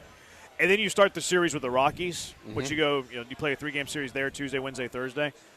So the questions here are who starts the game Sunday. I agree with you. I think it's going to be Michael Bolton. Okay. I think Michael Bolton's just going to start that game. A good tell will be if he's in the dugout or the bullpen tonight. Or a spot might just tell us today, pregame, we'll see. But I think it's going to be Bolton on Sunday, Burrows on Monday, and then I think you're going to see two guys called up to pitch on Tuesday, Wednesday, the first two games of the Colorado series. And I think it's going to be either Jason Alexander or Colton Gordon on Tuesday. Okay. And then I think it'll be Spencer Arrighetti on Wednesday. Yeah, because Arrighetti pitched, last night? Yeah. So if he pitches on Wednesday, that's actually an extra day rest because Friday off, Saturday, Sunday, Monday, Tuesday, pitch Wednesday. That's an extra day rest. Yeah. So that's the order that I think it's going to be. I think it's going to be Imai tonight, Lance tomorrow, which has already been announced. TBD on Sunday, I think it'll be Michael Bolton. TBD on Monday, I think it'll be Burrows. And then for the Rocky series, as you embark in your six-man, I think it'll be either Alexander or Gordon, and then I think it'll be Arrighetti on Wednesday. Is there any chance you think it's Alexander on Sunday? He pitched 2 days ago? I don't think it'll be Pitch Alexander Tuesday. on Sunday. No, I don't think it'll be Alexander on Sunday. Okay. I think it'll be Hilmer Gordon on Tuesday. Okay. Yeah, I mean, the one thing I definitely don't want to see is Burrows pitching on Sunday. You don't want why? It's normal rest. I thought it was a short day. No, it's 4 days It's rest. 4 days rest? 4 days Okay. rest, normal rest. Now, if you go to a six-man, then you're pitching every 6 day. I'd rather give him the extra day right now. Yeah, same. At this point. So I'm fine with Colton Gordon on Sunday or Weiss, whoever they end up starting in that game. That's the same game plan as the last one. I think you're right. I don't know what else you would do differently besides abandon your six-man plan. Like that to me is the only other option. Like who would even be a candidate? Like it's not going to be JP France. Weiss could be a candidate. Blue Ball could be a candidate. Some people who love prospects, are intrigued by the idea of Miguel Ulola. A little more seasoning for him would be nice for me. Same. Blue Ball, I don't think so. Like he hasn't been good in his last two appearances. I think he's been poorly used in his last two appearances. Agreed. He has been poor. There's no arguing that. I just don't love him in the spots they've been using him. I totally agree with that, but I'd rather keep him in the bullpen as your bullpen's already weak. It still feels like he can be a strength of your bullpen this season. I think So they need to make a I wanna leave decision him on there. his role. Like, he either needs to be stretched out or he needs to be, like, your second-best right-handed reliever. Remember we talked to TK last week, and they were, like, on the fence on how they wanted to use him. Like, oh, you know, some days it might be as the eighth-inning guy. Some days it might be as, like, a 2+ inning reliever in a critical spot. I think it's unfair to a guy. I think it's unfair to a guy to be, like, you know, ping-ponging back and forth on the type of role that you have. Well, if you're going out there for 1 inning, you know, how you ramp it up is going to be a little different if you're thinking you might go for 2 or 3. So I agree with that. And, look, if they made the decision to go with blue ball in the rotation, even though the last 2 appearances haven't been good, I wouldn't hate it.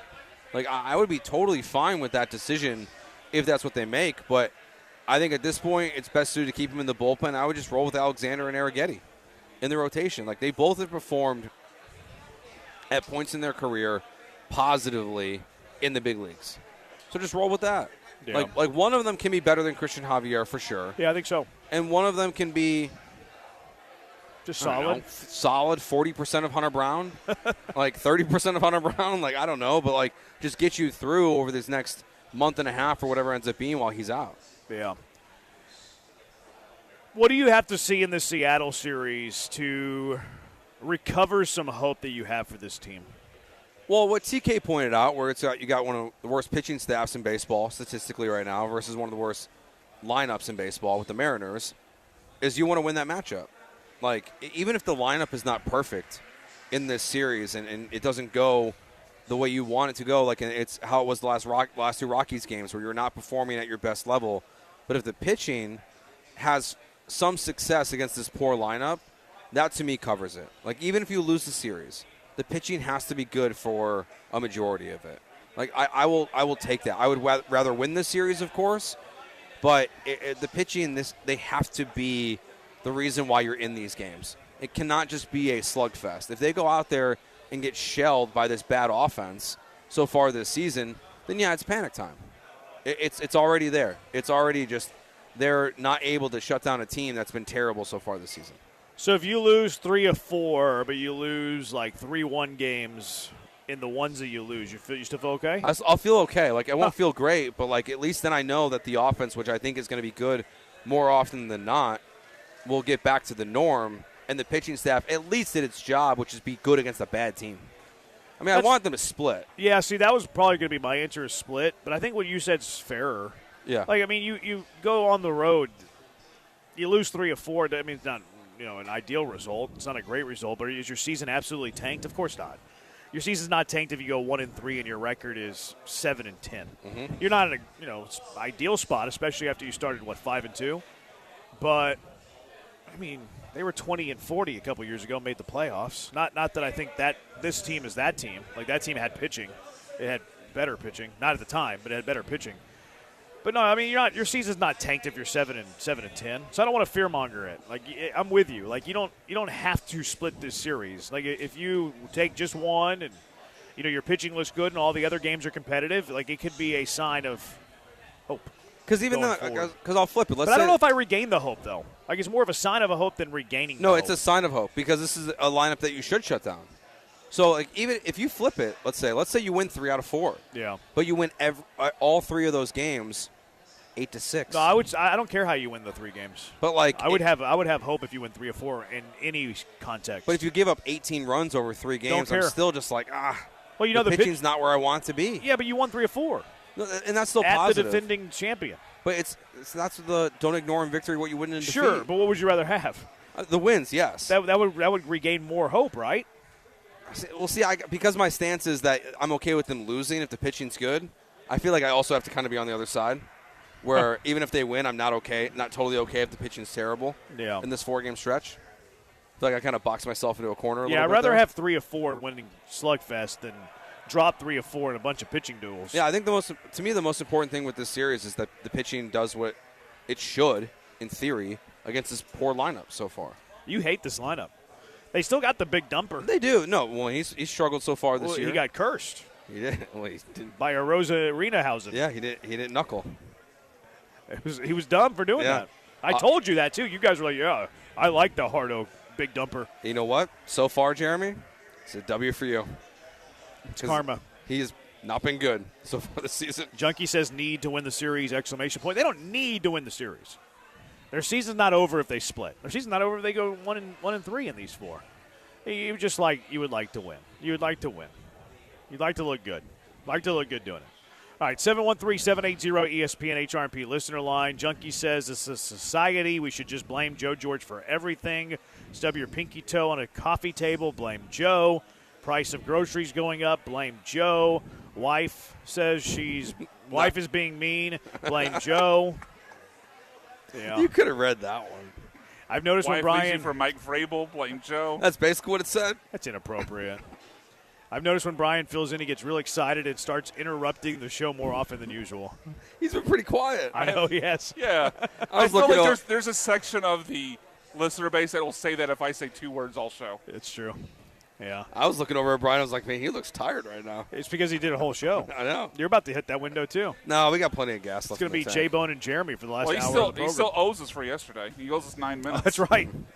I gave you 45. I know. You're the black. You're the black now. Yeah. You're the black now. I'm good for a while. Key from LA says y'all have bottom-tier pitching with mid-tier, TEAR, batting. Start planning for Cancun now like I told y'all last week. Hey, Keith, you don't have to send the same text message every 3 days. We get it. What I'm really confused about, though, is Key from LA used tier twice, and he spelled it right once and spelled it wrong the second time.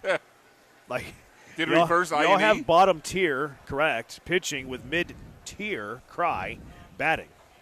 That's a tough look. How do you misspell the word after you correctly spelled it 5 words prior? And that's definitely not a voice to text. No. Because it would Maybe get it right he didn't both know times. what it was, which way it was spelled, so he just split the difference. You know what? So he'd be right once. I think we should give him a benefit of the doubt, though. He is from L.A. To be honest, like that's something I would do. Like I was like, you don't know if it's I or E first, so you so just spell it. Just throw both in there. One of them's right. You know the word effect, right? Yeah. I never know when to use the A effect, Oh, same. and the E effect. So you know what I've started to do? Whenever I spell the word effect, I hold down the A and I do that AE hybrid. See that AE hybrid right there? Do you really? Yeah. That's So you're sitting the fence on effect. See, there you go. That's how I spell it. Key from LA, you're an Angels fan, man. 713-780-ESPN. Let's talk some Texans. Some Texans draft intel. DJ Bieniemy has some draft intel. Aaron Wilson has some draft intel. What Texans draft intel do you have? 713-780-3776. Jeremy and Joe live from Birdie's Ice House at East River 9 on ESPN 97.5 and 97.9 HD2. You looking to escape the rat race for the weekend? Of course you are. The hustle and bustle of the job? Of course you are. Traffic, whatever's causing you stress and anxiety? Yeah. That's why you need to get out to Two Creeks Crossing Resort on Lake Livingston. It is awesome out there. And it's also not going to cost you a ton of money to get out there because, the stays are affordable. It's only 90 minutes from Houston, so you don't have to worry about filling up that gas tank, so often. You don't have to worry about booking a plane ticket, TSA, gates, all of that. No, you're there in 90 minutes. Head on out there, and you're in paradise in 90 minutes. In their water park opening soon. Blue Bayou Bend opening May 1st. The official grand opening is on May 9th, so get those stays now. And they got all the stays you want. They got glamping for you. They got the waterfront cabins. You can stay in front of the creek. Tree houses. Pull up the RV. If you have an RV, pull that sucker up. They have the perfect stay for everybody. And they're always taking care of their visitors, too. Easter weekend last weekend. They got the crawfish boil coming up tonight and tomorrow. Fajitas and Ritas next weekend. The spring fishing tournament the weekend after that. They're always taking care of you, always taking care of their visitors with that southern hospitality. And you can be hiking on their 92 acres of property, exploring their green space, the wildlife, the beautiful trees, kayaking, pickleball, some of the best fishing in Texas, and it's only 90 minutes from Houston. You can escape the city without going too far. So book your stay now at twocreekscrossingresort.com, twocreekscrossingresort.com.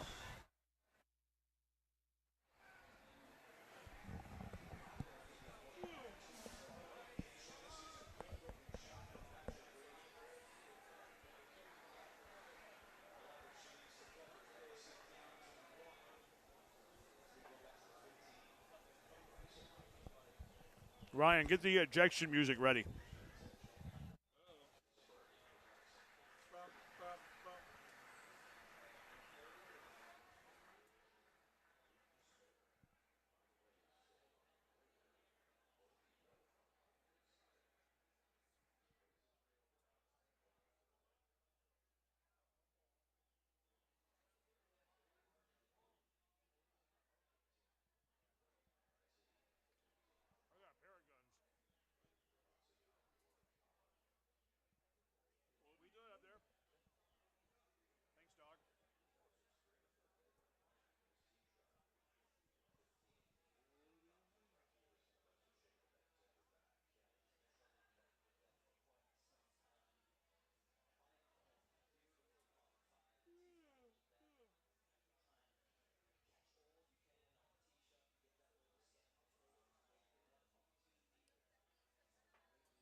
like a Disney fairy princess.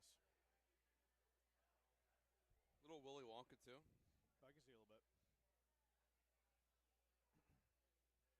You're listening to Jeremy and Joe, On ESPN 97.5 and the ESPN Houston app. broadcasting live from the mobile Huntington Bank Studios, located at East River 9. Here's Jeremy Branham and Joe George. He's Joe.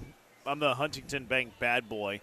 We are at Birdie's Ice House at East River 9, where we're watching a golf ball under the seat of a patron at beautiful Augusta National. Who was that hit that? Great food, great drinks. Perfect spot to watch the Masters. Perfect spot to play some golf, pickleball. Just spot to hang out with your friends as well, which is what Brian and Joe are doing right now. Hang out with friends. 713-780-ESPN HRP listener line. We're friends. Don't ever touch me again. Junkie says effect is usually a verb. Effect is usually a noun. Peter K, well, you're usually going to get a boot for talking grammar like that to us. Peter K, you are gone. You are out of here. Effect is usually a verb, and effect is usually a noun. Peter K is usually ejected from the program. Nerd. See you later, Peter K. Yeah, we don't like nerds on this show. You know what the K for Peter is? It's a silent K in front of nerd. Great the joke. One. Somebody sent us a joke earlier. It was a golf joke. Let me try to find it. 713-780-ESPN. Oh, yeah. 3 golf clubs buy a drink in a bar. The wedge buys a tequila. Putter buys a beer. What's the third club buy? I don't know. Third club bought nothing because it was the driver. Oh, my God. Pat 409. He put his name on it. Oh. He was proud of that one, so he put his name on it. That's one that you probably that send is it a without a dad name. joke. Yeah. You know? That's one that you like, hey, I'm going to get this on the air, but I'm not going to attach my name because I don't want to be synonymous with that joke. Like 2.5 beers in, I chuckled. It's not bad. Junkie, effect is a verb. Effect is usually a noun. If the word is being used in the middle of the sentence, it is usually effect. If the word is at the end of the sentence, it is usually effect. Junkie, if you text that at the start of the segment, the middle of the segment, or the end of the segment, it doesn't matter because you're catching a boot. You are We'll see you later. out of here. See you next week. I hope you enjoy your weekend. Since or since? That one I know. Yeah, that's not. I don't think That that's one's difficult. easy. Yeah, that's fine. That one I know. All right, 713-780-ESPN. You want some draft intel on the Houston Texans? Let's do it. DJB Anime on what he is hearing for the Houston Texans. Despite their offensive line overhaul this offseason, the Texans are expected to continue their aggressiveness swarm in building that position group in the draft. Tackle Max Eichenanker from Arizona State, guard Keelan Rutledge from Georgia Tech are names to circle as possibilities on day. I had to read that name today too. I think you did it better than I did. I like that his name almost says Anchor at the end, though. Like, that's a great name for an offensive lineman. Yeah? Yeah. And his first name's Max. Like, he should just drop every other thing. He should go by Max Anchor. That's a good call. Like, that'd be a perfect tackle name. It really would be. Like, he's our Max Anchor on the offensive line. Hey, other way. Well, this is what we talked about yesterday a little bit, that, I know we disagreed about what they might go after with the offensive line, but if DJ's putting it out there, maybe that's where they are going to go in the draft. Yeah. Like, I don't think it's a huge necessity from a tackle perspective. I think tackle more than guard. I think we spend all this time talking about, like, hey, tackle, hey, guard, where it's either going to be one of two things. They just go the best player available and don't care about this because they did a good job in the offseason filling their holes. Or they trade down. Well, what are they going to do at 28? They're going to trade down. The trade down thing is interesting, though, because super interesting. I've been looking through these mock drafts, and I just don't know how many, who are you trading up for? For a team that's trading to 28? Yeah. Well, I think it could be a quarterback. I think it could be Ty Simpson. I think it could be getting in on some of these offensive linemen. I think it could be getting in on, maybe a receiver that has fallen. What does Jordan Tyson do from Arizona State? If he falls, yeah. Does he fall because of the injuries are spooking people off of him, but he's a really talented guy who had been projected to go in the top 10 whenever he was healthy. So there's always guys that you get traded up for. Like there's people that teams fall in love with players all the time. Yeah, it's because there's not the quarterback stuff that's going to happen before you. Potentially one. With Ty? Yeah, you think Simpson's going to go before 28? What's his? I wonder where his value over under is. Because, I mean, Cleveland makes sense at 24, I think, still. Oh, really? Yeah.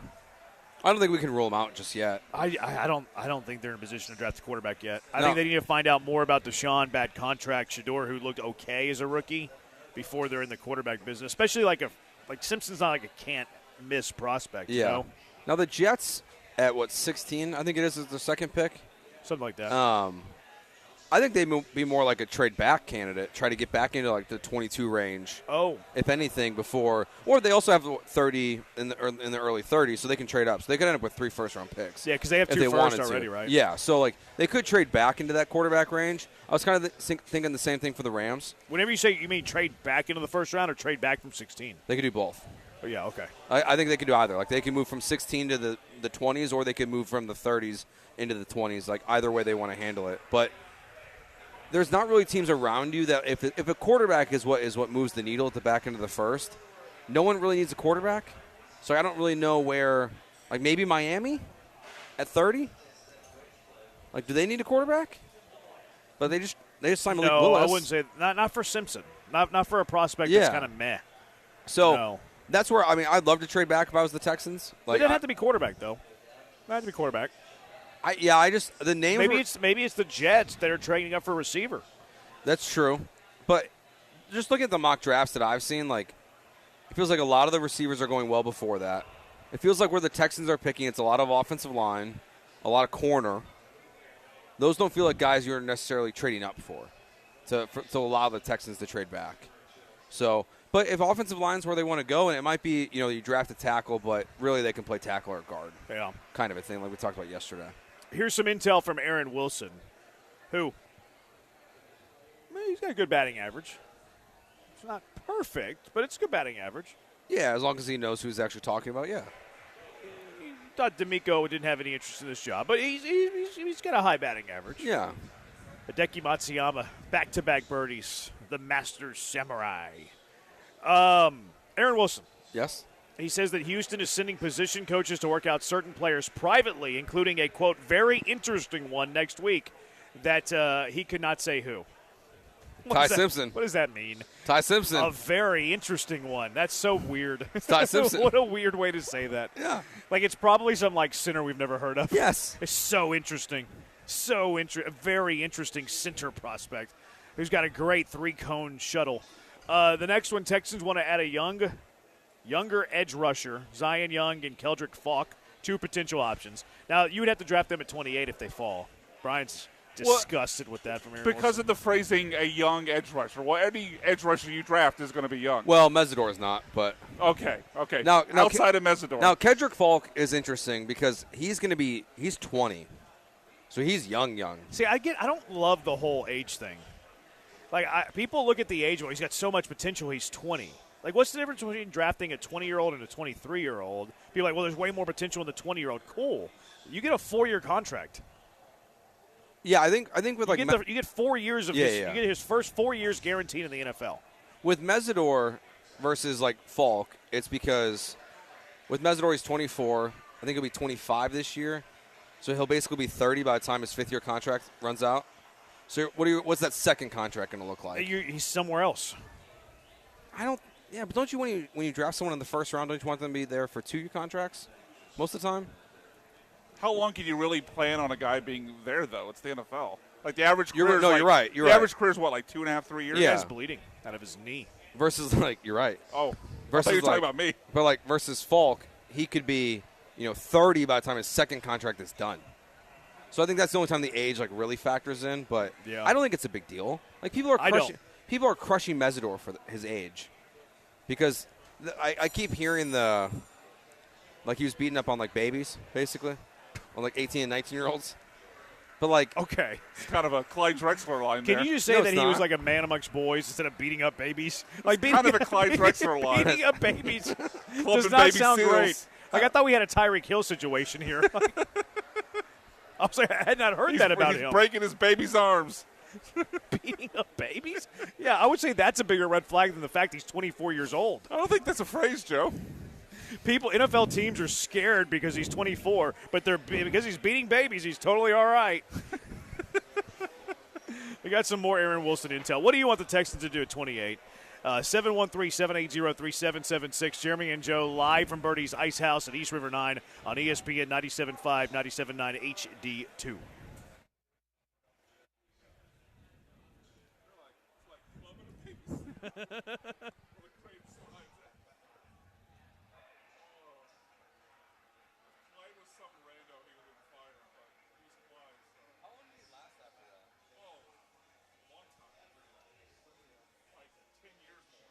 I heard that he would walk up like 2 minutes before the games. Really? That tracks.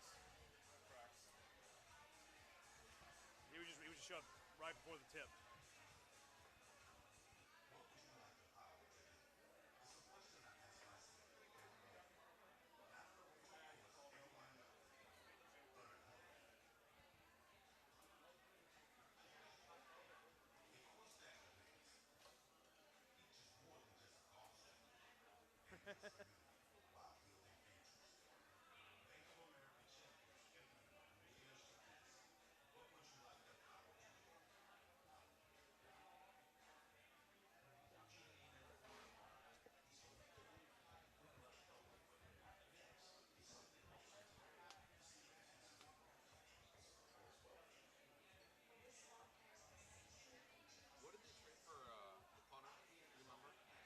Like a 6-7 swap, wasn't it?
New York Times?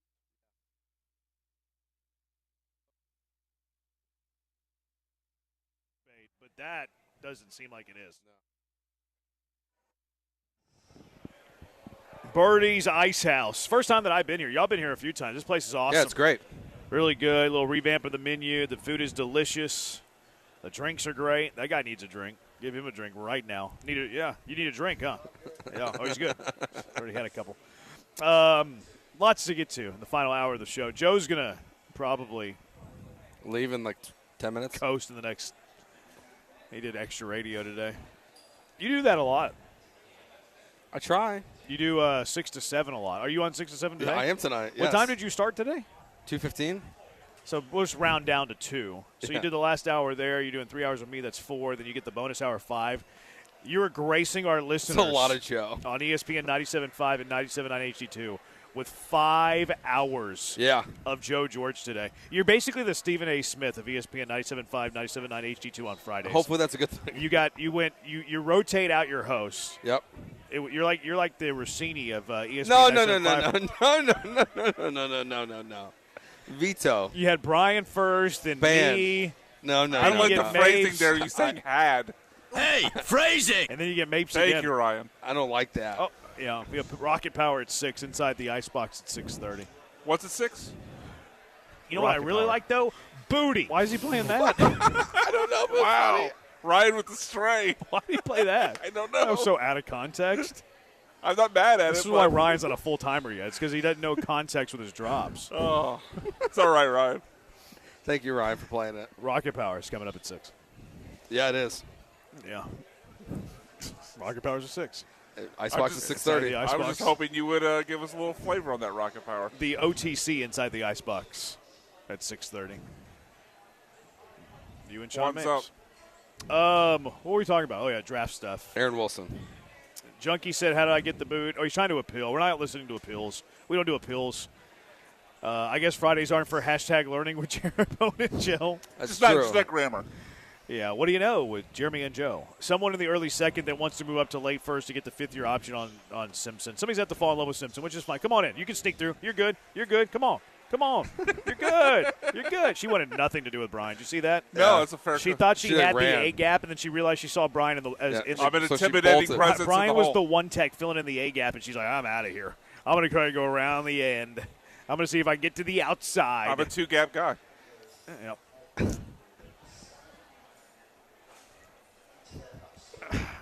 So Aaron Wilson. So the Athletic, by the way, a quick update on Rossini, because both Yeah. of you guys have had shades of Rossini in the last 5 minutes. The Athletic is probing her explanation. Yeah.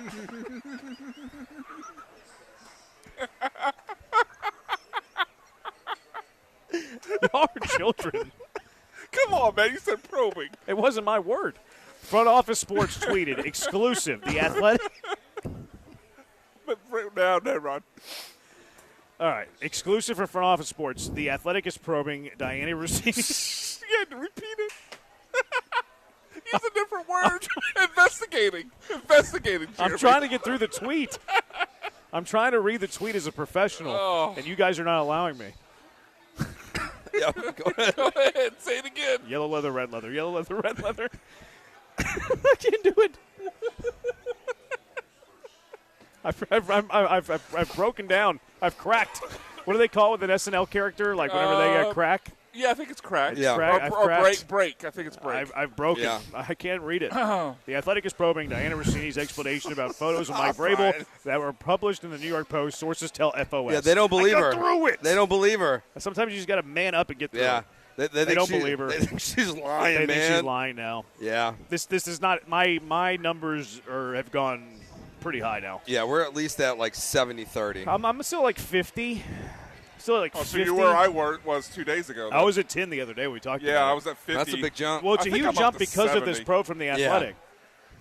Now that they're doing this investigation, I think it's a pretty big indicator.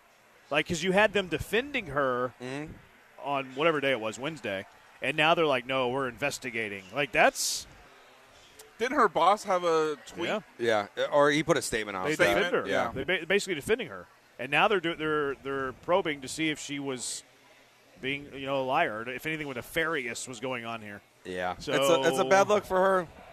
I think she might be out, man. Good thing she sent out that tweet yesterday at 5:30 in the morning, though, about the scabs. The referees, yeah. Yeah. Well, that might be over. Good progress today. Oh, really? Yeah, there was good progress today. Oh, I didn't know that. It's not dire anymore, is what Schefter said. Well, that's good. Well, that's positive. Yeah, that's good we don't news. need scab D3 refs in the No, NFL. it wouldn't be good. It'd be very, very bad. All right, so more from Aaron Wilson on what he is hearing.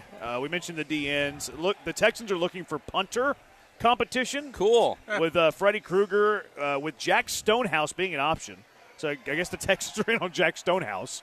Somehow Aaron Wilson has that scoop on the punter that they want. The one punter, they're like, this guy from Syracuse.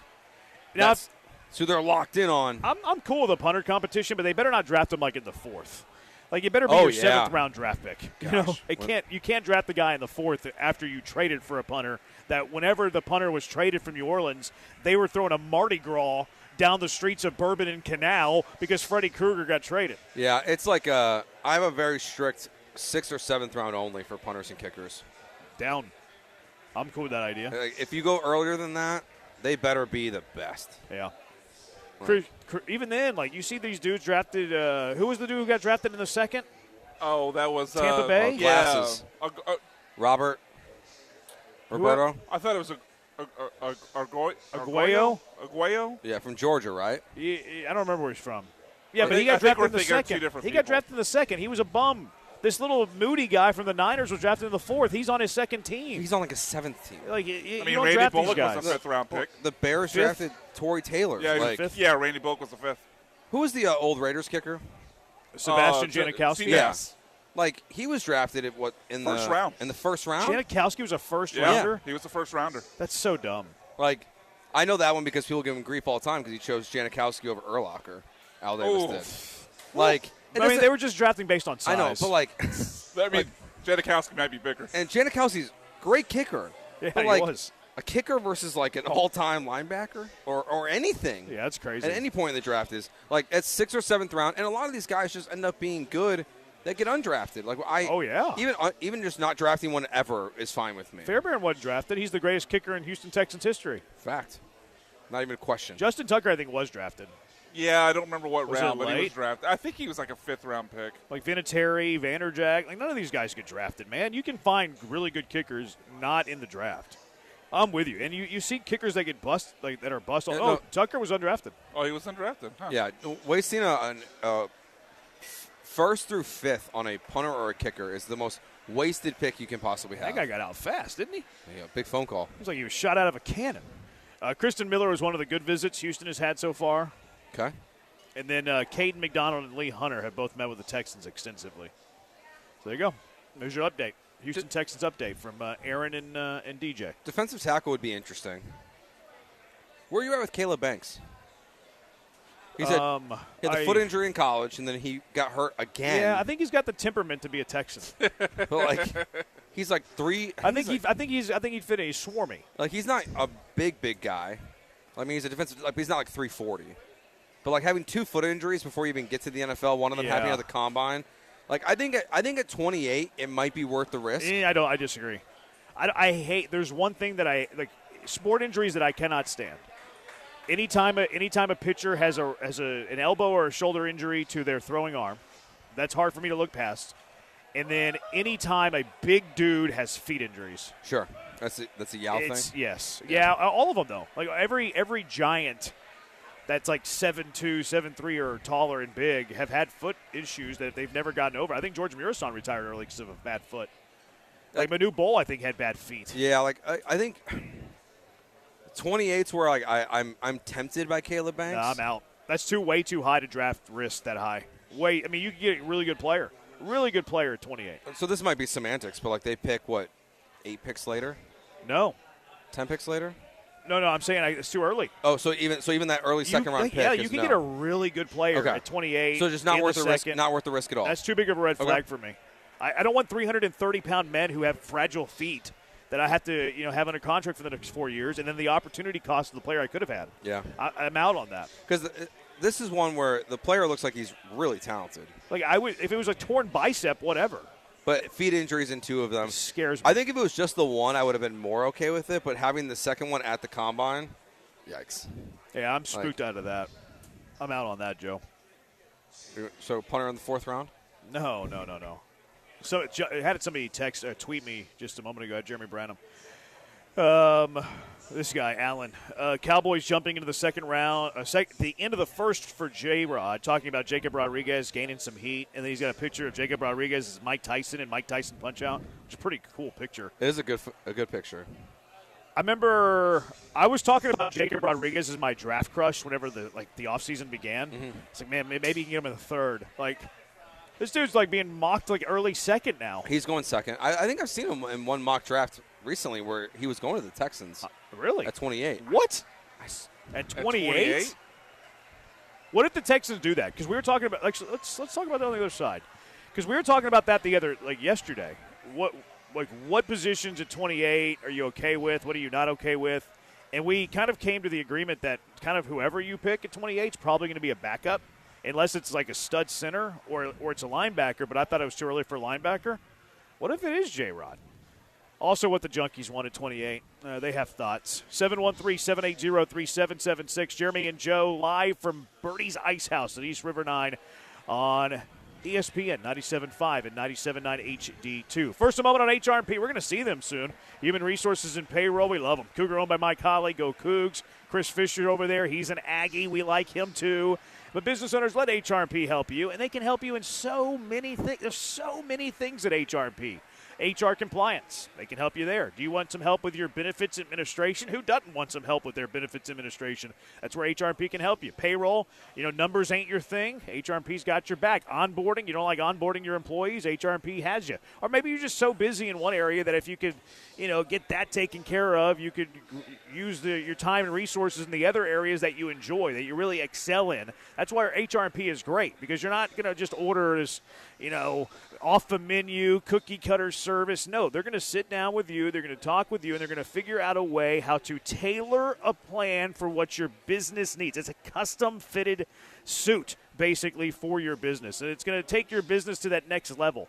You're going to take off with your business because HRP is going to be helping you along the way. And they're a great teammate to have on your side, always staying up to date on everything going on in the business world.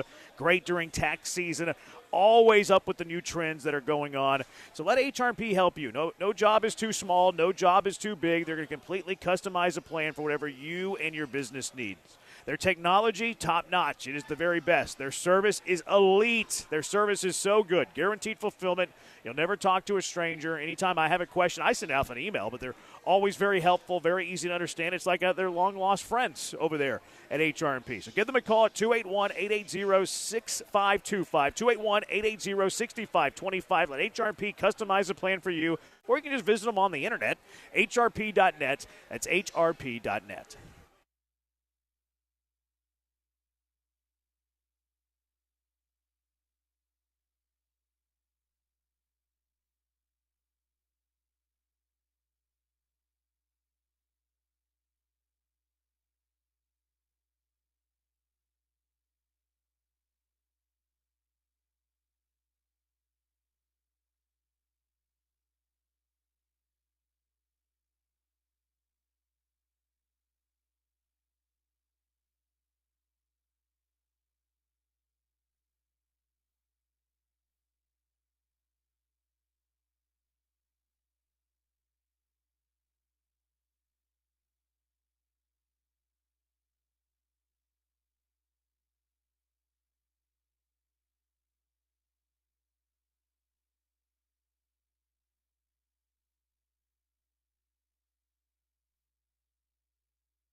It's Jeremy and Joe. On ESPN 97.5 and 97.9 HD2. Broadcasting live from the mobile Huntington Bank Studios, located at East River 9. Here's Jeremy Branham and Joe George. Awesome time out here at Birdie's Ice House at East River 9. The Masters going on right now. Love talking golf. People love talking golf. Rory McIlroy might make this Masters boring, though. He just might run away and hide this thing. He has extended the lead to 4 shots now. Rory's at 10 under, 5 under on the day through 16. No one else is within 4 shots. He's the Patrick Reed, Burns, they're within 4 shots. They're 6 under. No, heard- within 3 shots. I heard this stat while I was in the bathroom from the TV. Okay. He is only the 4th person ever to Learn have with Jeremy and Joe. to have a lead after 36 holes, repeating champion. I heard that earlier, yeah. Yeah. No, I think it's like now Arnold Palmer did it like 3 or 4 times. They said, but like the 4th overall person to do it. So Wow. Jordan Spieth was one of them. Really? I don't Okay, remember that who makes the other. sense. I don't know who the other one was. You know who but Jordan Spieth is? Hook him. So is that a yes? Yep. Okay. He's on my team. Yeah, that doesn't mean anything. I know who he is. You drafted, what's his name? The guy with the lesion in his head. Gary. Gary Woodland. Yeah. Yeah, you drafted Gary Woodland. You didn't know who that was. But I know who he was when I drafted him. Barely. He won the Houston Open or whatever it's called. It's called the Houston Open. Okay, I wasn't sure. Junkie says you two need to grow up. No, we That's don't. No. Facts. No. Another junkie, you need to save that 2 gap for a drop. Another junkie, you all need to grow the heck up. Especially Wrong. These 2 need to grow Wrong. up. I was making my way through a tweet, and I eventually did. Josh from Seabrook, y'all are 12-year-olds. Welcome to my life, Josh from Seabrook. Junkie, I take the best available position at 28, then Banks at 38. All right, so this guy wants us to stop playing a commercial. It's an elite commercial. You're wrong. Is it the one that Yes. we? Okay, that The one that you sing all yep, the time. Yep, yep. He gives I'm not us- going to out him, but yep. So, would you be opposed to Jacob Rodriguez at 38? Or 28? No, because I think he can beat out Toa. Same. I think it's more the position overall. So, Anthony Hill Jr. from Texas could be an option. Like, I'm not opposed to linebacker at 28. I know typically linebackers don't really go in the first round, but this is a weird draft. Like, there's only one quarterback for sure that's going in the first round. You've got a safety who might be the best overall player, a running back who might be either 1 or 2 as well. Like, a bunch of wide receivers who have questions. Like, it's just a different draft. Sonny Styles is going to go in the top 10 from Ohio State. Yeah. So, like, you might have a run on these different position groups than we're used to. So, no, I'm not opposed to a linebacker there. And Henry Toto, like, while I like the player at times, we saw him get, like, flat-footed a lot last year. So I think you can improve there. And Alshire has, what, a year or 2 left on his contract at this point, too. So, you know, a long-term replacement would make sense there. And we saw what happened with Christian Harris. They dumped him as soon as they could. So if they draft a linebacker in the first round, I think it's more of what they say about what they think about their current room past the Z's versus, you know, maybe where the rest of the draft is. Yeah, I'm usually not in favor of a linebacker in the first. I still don't know if I love it in this situation, but I do love the prospect. And it would give you your best chance, other than center maybe, of actually drafting a starter in the first round. Like, there's not many positions that you're going to – whoever you pick there at 28, that's going to start for you. No, there's Unless not. you have injury, and that's important. We all get that. But that's you can't predict that, right? Like we're going off of a. Well, you kind of can. You can predict that there's going to be injury. You just don't know where. Yeah, well, and that's why you can't do it with the draft, right? You can't predict a corner is going to get hurt or an offensive lineman. But yeah, linebacker center has the most logical path to being a starter day one. Maybe left tackle. Like, if you can find an upgrade, if Proctor is an upgrade over Ursery. Are you just going to bench Ursery, or are you moving to right tackle? Depends on how Braden Smith does. Yeah, see, I have a hard time envisioning that an offensive lineman at 28 starts over one of those guys. Although Ursery was a second rounder last year, and Smith didn't sign huge money. But his, the running numbers, obviously, like if you go to the ghost of Pro Football Focus now, yeah, the running numbers are very good for him versus the passing numbers, which they're not terrible, but there's a large gap there. I saw an article on Pro Football Focus. That's why I don't understand what's going on there. Like, they fired everyone, but they're still putting out content. Yeah, I don't know. I saw something from them earlier. But the most logical start of the guys that could start are linebacker, tackle, center. Maybe not. Like, maybe running back, not a starter. No, they have Montgomery. But as your 2 guy, or they could be the starter by the end of the season. And Look, Smith can move inside too. Like, Smith can play guard. I know that was a huge conversation the moment that he signed, but so it gives you flexibility, as you talked about with Wyatt Teller being a little bit older. if someone does get hurt, you can move things around. But yeah, I'm not opposed to linebacker because I am generally with you that I don't want to draft a linebacker in the first round, but I don't have a lot of experience talking about teams with the 28th pick in the draft. Stop making this about you, Joe. No, even with the Texans. When's the last time they picked this late? They had a pick. I mean, they've been drafting in this area for the last couple of years. They've been a playoff team the last couple of years. But 28, I think you can get away with a linebacker. Okay. Oso says, what about Jadarian Price if he's there? He's not an upgrade over Woody? I mean, I love Jadarian Price. Is he not an upgrade over Woody? And maybe a longer-term replacement for Montgomery. I love him. I think he's a special player. The positives with him are there's not a lot of wear and tear. If you look at, his 40 times I don't think match the eye test. You watch, the kick return touchdowns he's had in college, he's running away from guys. But he hasn't been the number one guy, so, it does work well with Montgomery here. He does have a small fumble history where, if you look at, the percentages, it's not very good. But for the most part, it was fine at Notre Dame. So I love Jadarian Price. I think he'd be a good fit here, and I think it would be an improvement over Woody Marks. And if that's your best player on the board, I would not be opposed. Okay. If Branham compliments Caserio any harder, I'm going to have to hire a private investigator to photograph them together. That person read the tea leaves. Outside corner or interior defensive line, our third outside corner is garbage. Yes, but I'm not sure about the first round. Yeah, I see. And they've also been able to draft secondary guys outside of the first round. Lassiter was a second rounder. Bullock was a third. I don't think you need that at 28, especially for a guy who's going to be buried. Buried. He's the only path for that the guy to get on the field is injury. Yeah. Blankenship has to get hurt for Petrie to move back, or Lassiter or Stanley has to get hurt. Yep. Or Petrie. Or Petrie get hurt. Which he has been prone. And maybe long term it can work out for you, but for the immediate return, corner doesn't make as much sense. So that really ultimately might be the question of this draft is are you drafting for the future, or are you drafting for helping this team right now? Because if you're drafting for the future, then everything's on the board. If you're not sure who you're going to be able to keep past 2 years from now with Jalen Petrie's contract, you can get out of it in 28 and not have a ton of dead cap. And maybe that's when you move Lassiter inside. But is it slot corner worth $30 million? I don't know. Or is Lassiter part of the picture? So I'm not opposed to corner.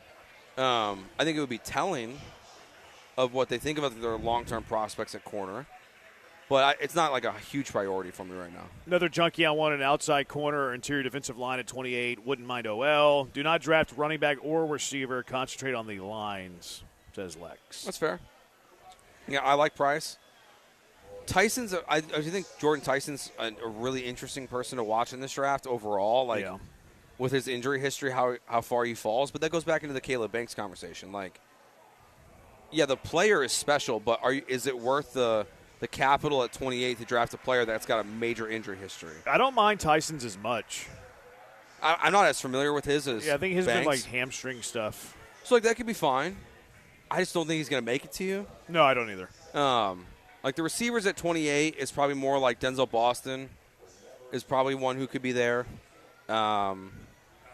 See Malachi Fields coming off the board sometimes in the first, but mostly a second-round pick. I feel like you're kind of in the dead man territory at wide receiver at 28. Yeah, unless somebody falls, which, maybe. Junkie trade up to get Sadiq. I've seen a lot of people want that. Yes. Another junkie, Key from L.A., actually protects CJ's future draft lineman, and then just use the pick for a great long snapper. They've never really been able to replace John Weeks. Can't do it. Can't replace John Weeks. It's impossible. He's going to be in the Ring of Honor. He belongs there. Junkie says age matters. See Amobi Okoye. Okay. That's actually, okay, fair. But that's a sign of, don't draft younger guys. Draft older guys. Yeah. So, that's kind of proves my point, though. I think that age and youth is overrated. Hey, I'm going to draft a 20-year-old over a 23-year-old. It doesn't matter. They're both getting 4 years. It's who do you think's going to be the better player from a guy when he's 23 to 26 or a guy from when he's 20 to 23? Give me the guy 23 to 26. Yeah, I think the older guys, too, we have to recalibrate a little bit because I think the one thing that's been forgotten is that they're facing a lot of guys that are also older. So I feel like when we talk about them as draft prospects, we're focusing on the individual player's age, but not who they're going against on a daily basis, all these 5, 6, 7-year guys in college. So, like, the age thing doesn't bother me as much at this point. Like, ever since the COVID draft, when everyone got, like, all these extra years, like, it's just kind of – it's a weird chunk of NFL history in the draft. 713-780-ESPN HRMP listener line. Mailbag Monday on a Friday. What are your questions for Jeremy and Joe? 713-780-3776. It is Jeremy and Joe live from Birdie's Ice House at East River 9 on ESPN 97.5 and 97.9 HD2. Houston, don't miss a moment. Secure your seats with Houston Rockets season ticket memberships right now and get access to this season's playoffs plus all of the 2026-27 season. That means you only got a couple days left, 2 games left to go in the regular season, so get on it right now. And as a Forever Red member, you'll get the best seats at the best prices along with exclusive benefits and events all year long. You get 25% off concessions and retail. You get 10% off suite rentals. You get NBA League Pass, playoff ticket priority all the time, even early pre-sale access to Toyota Center concerts when you become a Forever Red member. Feel the energy. Be part of every play. It takes all of us all season long. Get started today at rockets.com/radio. That's rockets.com/radio.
Mailbag Monday with Jeremy and Joe on a Friday. What's your question for Jeremy and Joe? Rory's on a heater. He's knocking in everything. He just chipped in from about 30, 40 yards. Let's go. 11 under, 6 under on the day through 17, which is good because we have him in the bet against DeChambeau. I don't think our Xander Schauffele put Bailey's in my coffee is doing great. He finished even for the day. Cameron Young's 5 under, though, so we lost that one. Yikes. At minus 145. Although if Rory wins, that'll cancel out that one. We did lose the Cubs one earlier today, so it looks like we're going to go 1 and 2 today. That's all right. I could have easily played the under, and we could have had an even day. So it looks like we're going to end the week at pretty even. We're minus $3. That's minus fine. $3. Our unit size is 100. We're at minus $3, which it's a net neutral. You come out minus $3, you're really a winner. Some would say. It could be a lot worse. On the year, we're down just over a unit. So, we had we just didn't finish the week strong. Also, Astros lineup is out. Pena at short, Jordan in left. Okay. TK New. Altuve's the DH. Isak playing second. Walker's at first. Correa's at third. Smith in right. Loperfido in center. No Jake Myers. Vasquez catches. So, interesting that Jordan plays left in the bigger ballpark. Interesting that Isak's playing second base. That's always fun. Walker jumps Correa. Yep. We talked about that last week. Or Walker this week. jumps Correa in the lineup. And then Vasquez, I guess, is Imai's personal catcher. What do you think the split is between Loperfido and I think it's going to be a natural. Well, I mean, some days they're both going to play because Jordan will DH. Is Loperfido going to be the primary guy in center or Trammell? I- Or are you going to be like split between those I think two? they're going to. Well, I think Bryce might play out there a little bit too. Yeah. Bryce will play against lefties. You know, maybe if you have a righty who just has like really, really bad splits, like try to get Loperfido and Trammell in the lineup. It depends how much Jordan plays left, right? There's a lot of moving factors here. There are. I want to see more Moving Loperfido. conveyor. Please watch your step. Yeah, I don't know how I feel about Loperfido. Really? Yeah. I know that one, the double play they had last week was like I think a 4-star catch that he made, the sliding catch. I think it was like a 55% catch probability. Was it that high? Yeah, but I thought- it was a 4-star Okay. catch, but that counts as that. Yeah, I don't know. I think Loperfido's kind of a guy. 55% feels low for four I stars. thought the same. Like that seems very low. That's why I remember that because I was like 55%. Like okay, like it's made hit more than half the time. Yeah. Like that's good enough for a 4-star catch. It's like what? That should be a 3-star. Put a blue star next to that bad baby. Ole Toledo, what a play. Look at Lopi in left. Ole Toledo. If ifs and buts were candy and nuts. All right, Mailbag Monday on a Friday. What's your question for Jeremy and Joe on a Mailbag Monday on Friday? 713-780-3776. Earlier, Ryan asked us this. Okay. Start, sit, cut, old-fashioned cake donut, glazed with chocolate ice cream, bear claw. I'm basic with my donuts. Brian, look at Brian reach for the mic. Brian reached for the on button on the Comrex. Here, donuts. Like it was I'm somebody in. like in a duel in the Wild Wild West, the OK Corral reaching for their gun. That was impressive. He heard donut. Oh yeah, let's turn that sucker all the way up. Start the old-fashioned with chocolate. What was the first one? Old fashioned with chocolate. Cake donuts. Old fashioned cake donut is 1. Glazed with chocolate ice cream is 2. Bear claw is 3. Okay, so glaze 1, old-fashioned 2, bear claw 3. I'm cutting it. Cutting bear claw. I guess I'll start the glaze with chocolate ice cream. I'm not sure I've ever had a fashion cake donut. Really? Old fashioned cake donut. I've Just the never had plain that. one? No. Oh, is that what they are? I think so. Yeah. Okay, well I'll cut that and I'll sit bear claw. I'm not a bear claw guy. Yeah, I'm not either. That would be my cut. I think I start the cake donut and sit the glaze with chocolate. Okay. What do you guys think about KC Concepcion to the Dolphins at number 30? I haven't really thought much about it. I haven't thought much about it, but they need a wide receiver, so it makes sense. Yeah. Kiefer from LA says start, sit, cut, FaceTime, text messaging, or voice calls. did Kiefer this from LA, one. you asked that last week, dog. Goodness. Is Mendoza skipping Pittsburgh because he's afraid of dropping like Brady Quinn? No. He's going to be the number. Kirk Cousins said that Mendoza's on the team the other day. Yeah. He was doing his little interview. He's like, yeah, I'm really excited about working with Mendoza. It's like, all right. Well, I think there's only 16 guys going this year. Yeah, I saw a list come out, and I don't think any quarterback's going, right? Because No. Simpson's not going either. No. I mean, next year will be bigger, but who wants to go to Pittsburgh? Rodgers. Fair. Like, What's your problem with Pittsburgh? Why is Pittsburgh catching it's kind of like Cleveland. What's good about Pittsburgh? Besides the ballpark. I mean, you're a hero if you're in Pittsburgh. As a player. Yeah, but you're not drafted there unless you're going to the Steelers. You're just going there to be drafted by another team. Oh yeah, I see what you're saying. I was like, stay at home. Yeah, okay. Yeah, I'd probably stay at home too. I don't get the whole like. I'd rather hang out at the house, have some people over, Yeah. have some good food, than go do the whole pomp and circumstance. And also, there. like, I don't want to be Aaron Rodgers. Like, just on the off chance. Like, I don't want to be sitting there for 2.5 hours waiting for my that's name not to be gonna called. happen. Well, for Junkie, any prospect. do we still have a Bayou serial killer? Great question. I don't know. Not yet. I mean, more bodies have been found. Oh, have there? Yeah. I don't know if I don't think they've ever figured out, obviously, if they're connected, but more bodies have been found. Junkie says it's chocolate ice, not ice cream. That's literally what they texted, dude. I'm reading what they texted. Oh, you didn't read it right. Yes, I did. If they made a mistake, it's on them, not me. I'm not cleaning up people's texts. If that was their Nope. mistake, it's their mistake. They live with it. You didn't read it right. Yeah, I read it exactly like it was. I don't know if we can do the double music. Old-fashioned is different depending on the place. Old-fashioned is supposed to be a buttermilk donut. I'm not that fancy with my donuts, I'm learning. I don't eat – I go chocolate – or I go a normal glaze 99% of the time. Really? When Yeah. the text said old-fashioned, I thought of that donut. I don't know how to describe it, but it has like a kind of a flaky lower ring and like a top ring. You know what I'm talking about? It's kind of thicker in the real- middle. yeah, and real it's thinner at the top. Yeah, real crisp edges. That's what I think of as a old-fashioned, whereas the cake donut is just called cake donut usually. I know what you're talking about. So I Yeah, think- but I love this. Yeah. What I thought of as the traditional donut. That's my favorite. Yeah, I think the old-fashioned is just like it's like a dark brown normally. I mean, not necessarily, but it's more about the texture and the shape. Yeah. It has a very unique shape. In honor of WrestleMania coming up, who are your favorite wrestlers of all time? Shawn Michaels, Oh, really? That's mine, too. Rey Mysterio, What?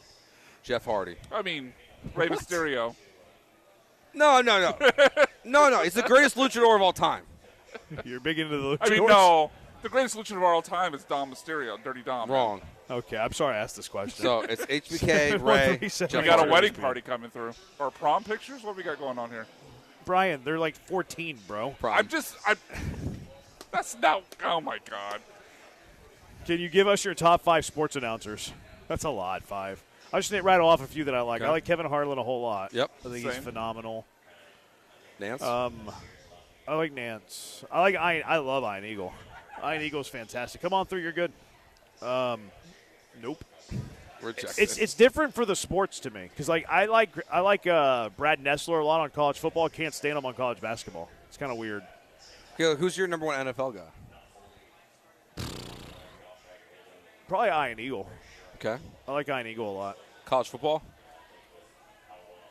College football. I love McDonough, I love personally. Tess- Oh, Tessitore. McDonough is very good. I love McDonough. I like Joe Tess. I like Tess. love I Tessitore. think Fowler's fine. Yeah, I think college football is the best. I think Depth-wise. Fowler's fine. NBA definitely Harlan. Without Oh, a yeah. shadow of a doubt. For Tarico's sure. really good though. Tarico's Tarico's really good in NFL too. Trico might be the best, like, overall. Yeah. Tarico might be my favorite NFL guy, actually, now that I Yeah. think about it. Tarico doesn't do baseball, huh?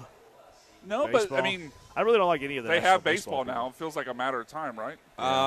Yeah, I wouldn't be shocked if he does the Sunday Night Baseball after Sunday At Night some Basketball point. is over. Right. Who's doing it now? I haven't watched. I don't remember. Same. Yeah. Who's trying to think.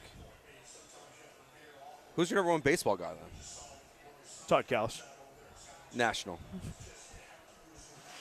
I don't really watch a whole lot of national baseball. I guess you got to say Joe Davis. So I mean I'm biased, but I love Adam Amin. Oh, he's very good. The problem that I have with Amin is nothing to do with Amin. It's his partner. I cannot stand AJ Brzezinski. Yeah. But see, that's how I feel about Joe Davis. I hate John Smoltz. I like Smoltz more than I like Brzezinski. I don't like AJ Brzezinski, but I like him more than Smoltz. See, I'm the opposite. I can't. Smoltz complains too much. Yeah, he's very I feel like he just hates curmudgeon-y. baseball. Yeah, he is. Like, He's it's- very curmudgeon-y. But he doesn't do as fun as like Shaq and Charles Barkley hate basketball. No, he's kind of gotten a little stale and boring for sure.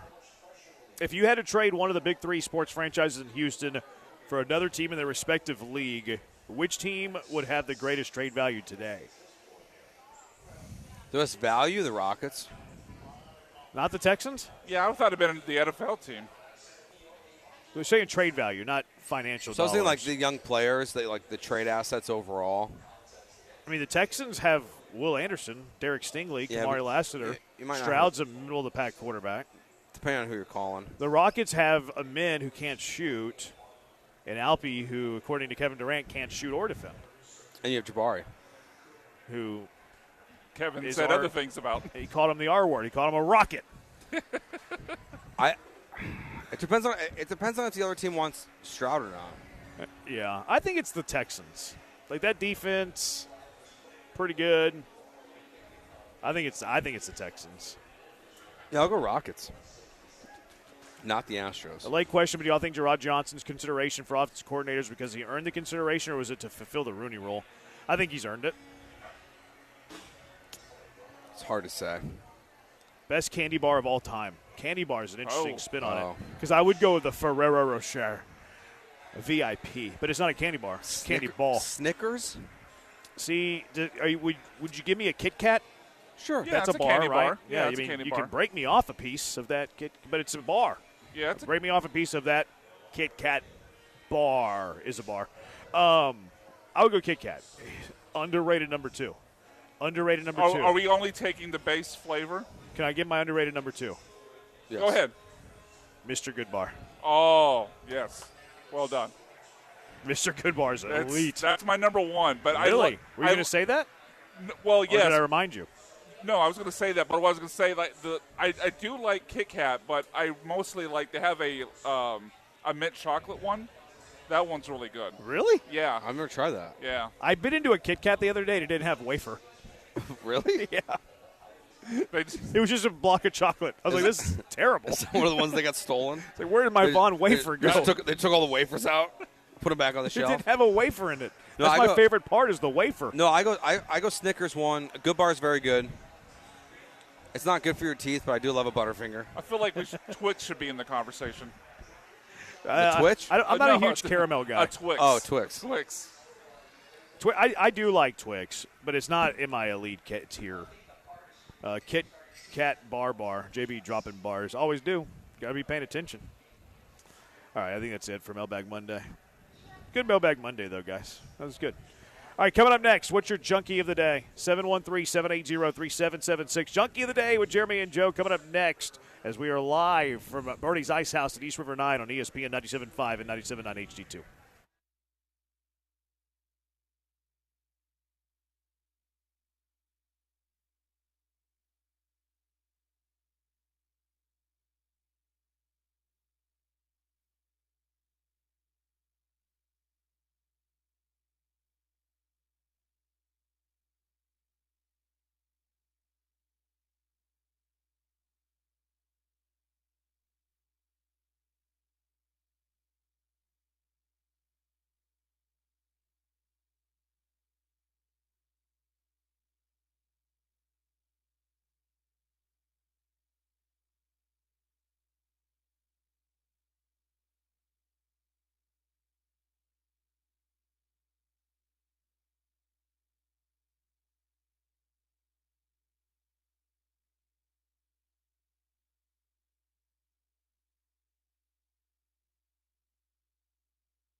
What is your junkie of the day? 713-780-ESPN. Thanks to Birdie's Ice House for having us out here today.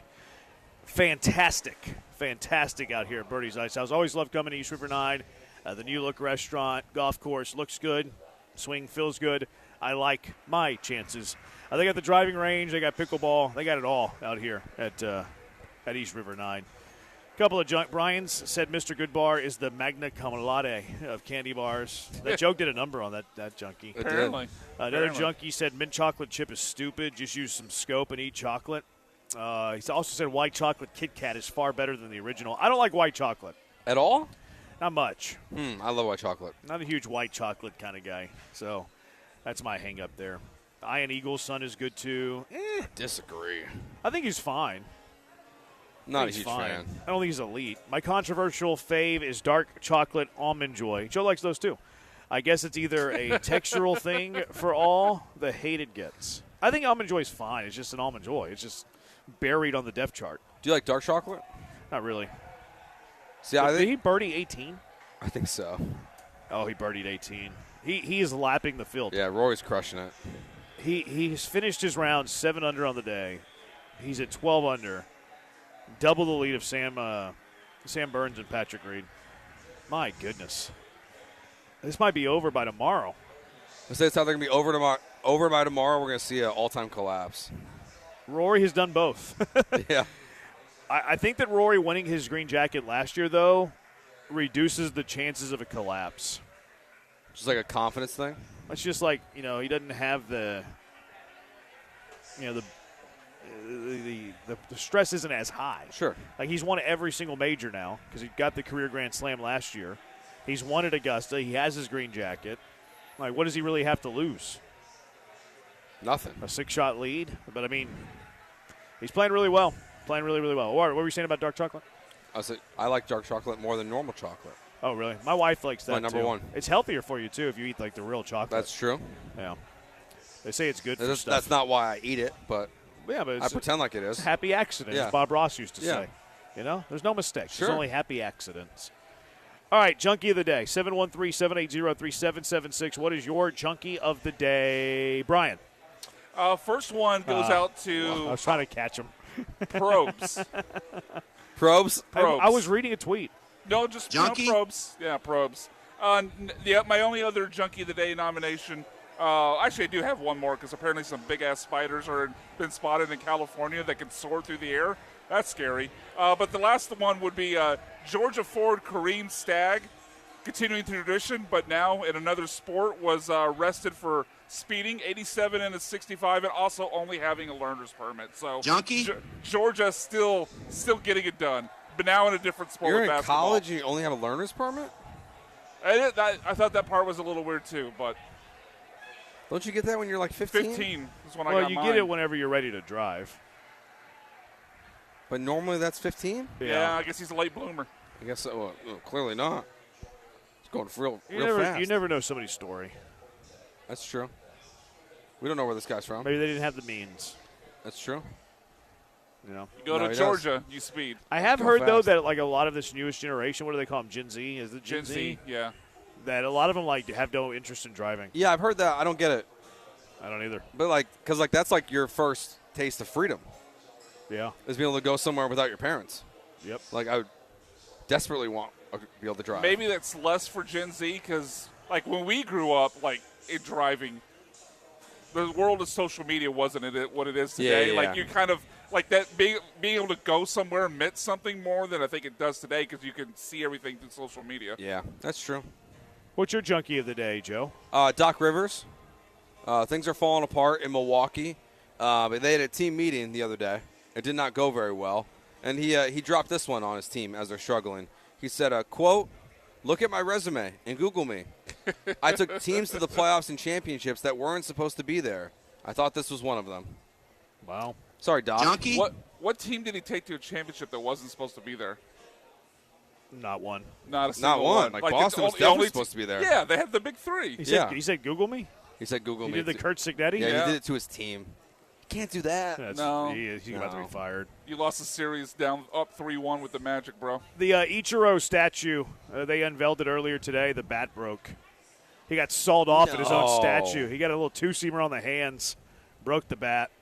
This Houston area teacher who falsely accused a student of attacking her, she gets nominated for Junkie of the Day. And then Bobby McIntyre flipping the bird at the Augusta Green. Temperament. He's got the temperament to win the Masters as he flips off Junkie? the green. 713-780-ESPN. Couple here from the text line. Joe is the junkie.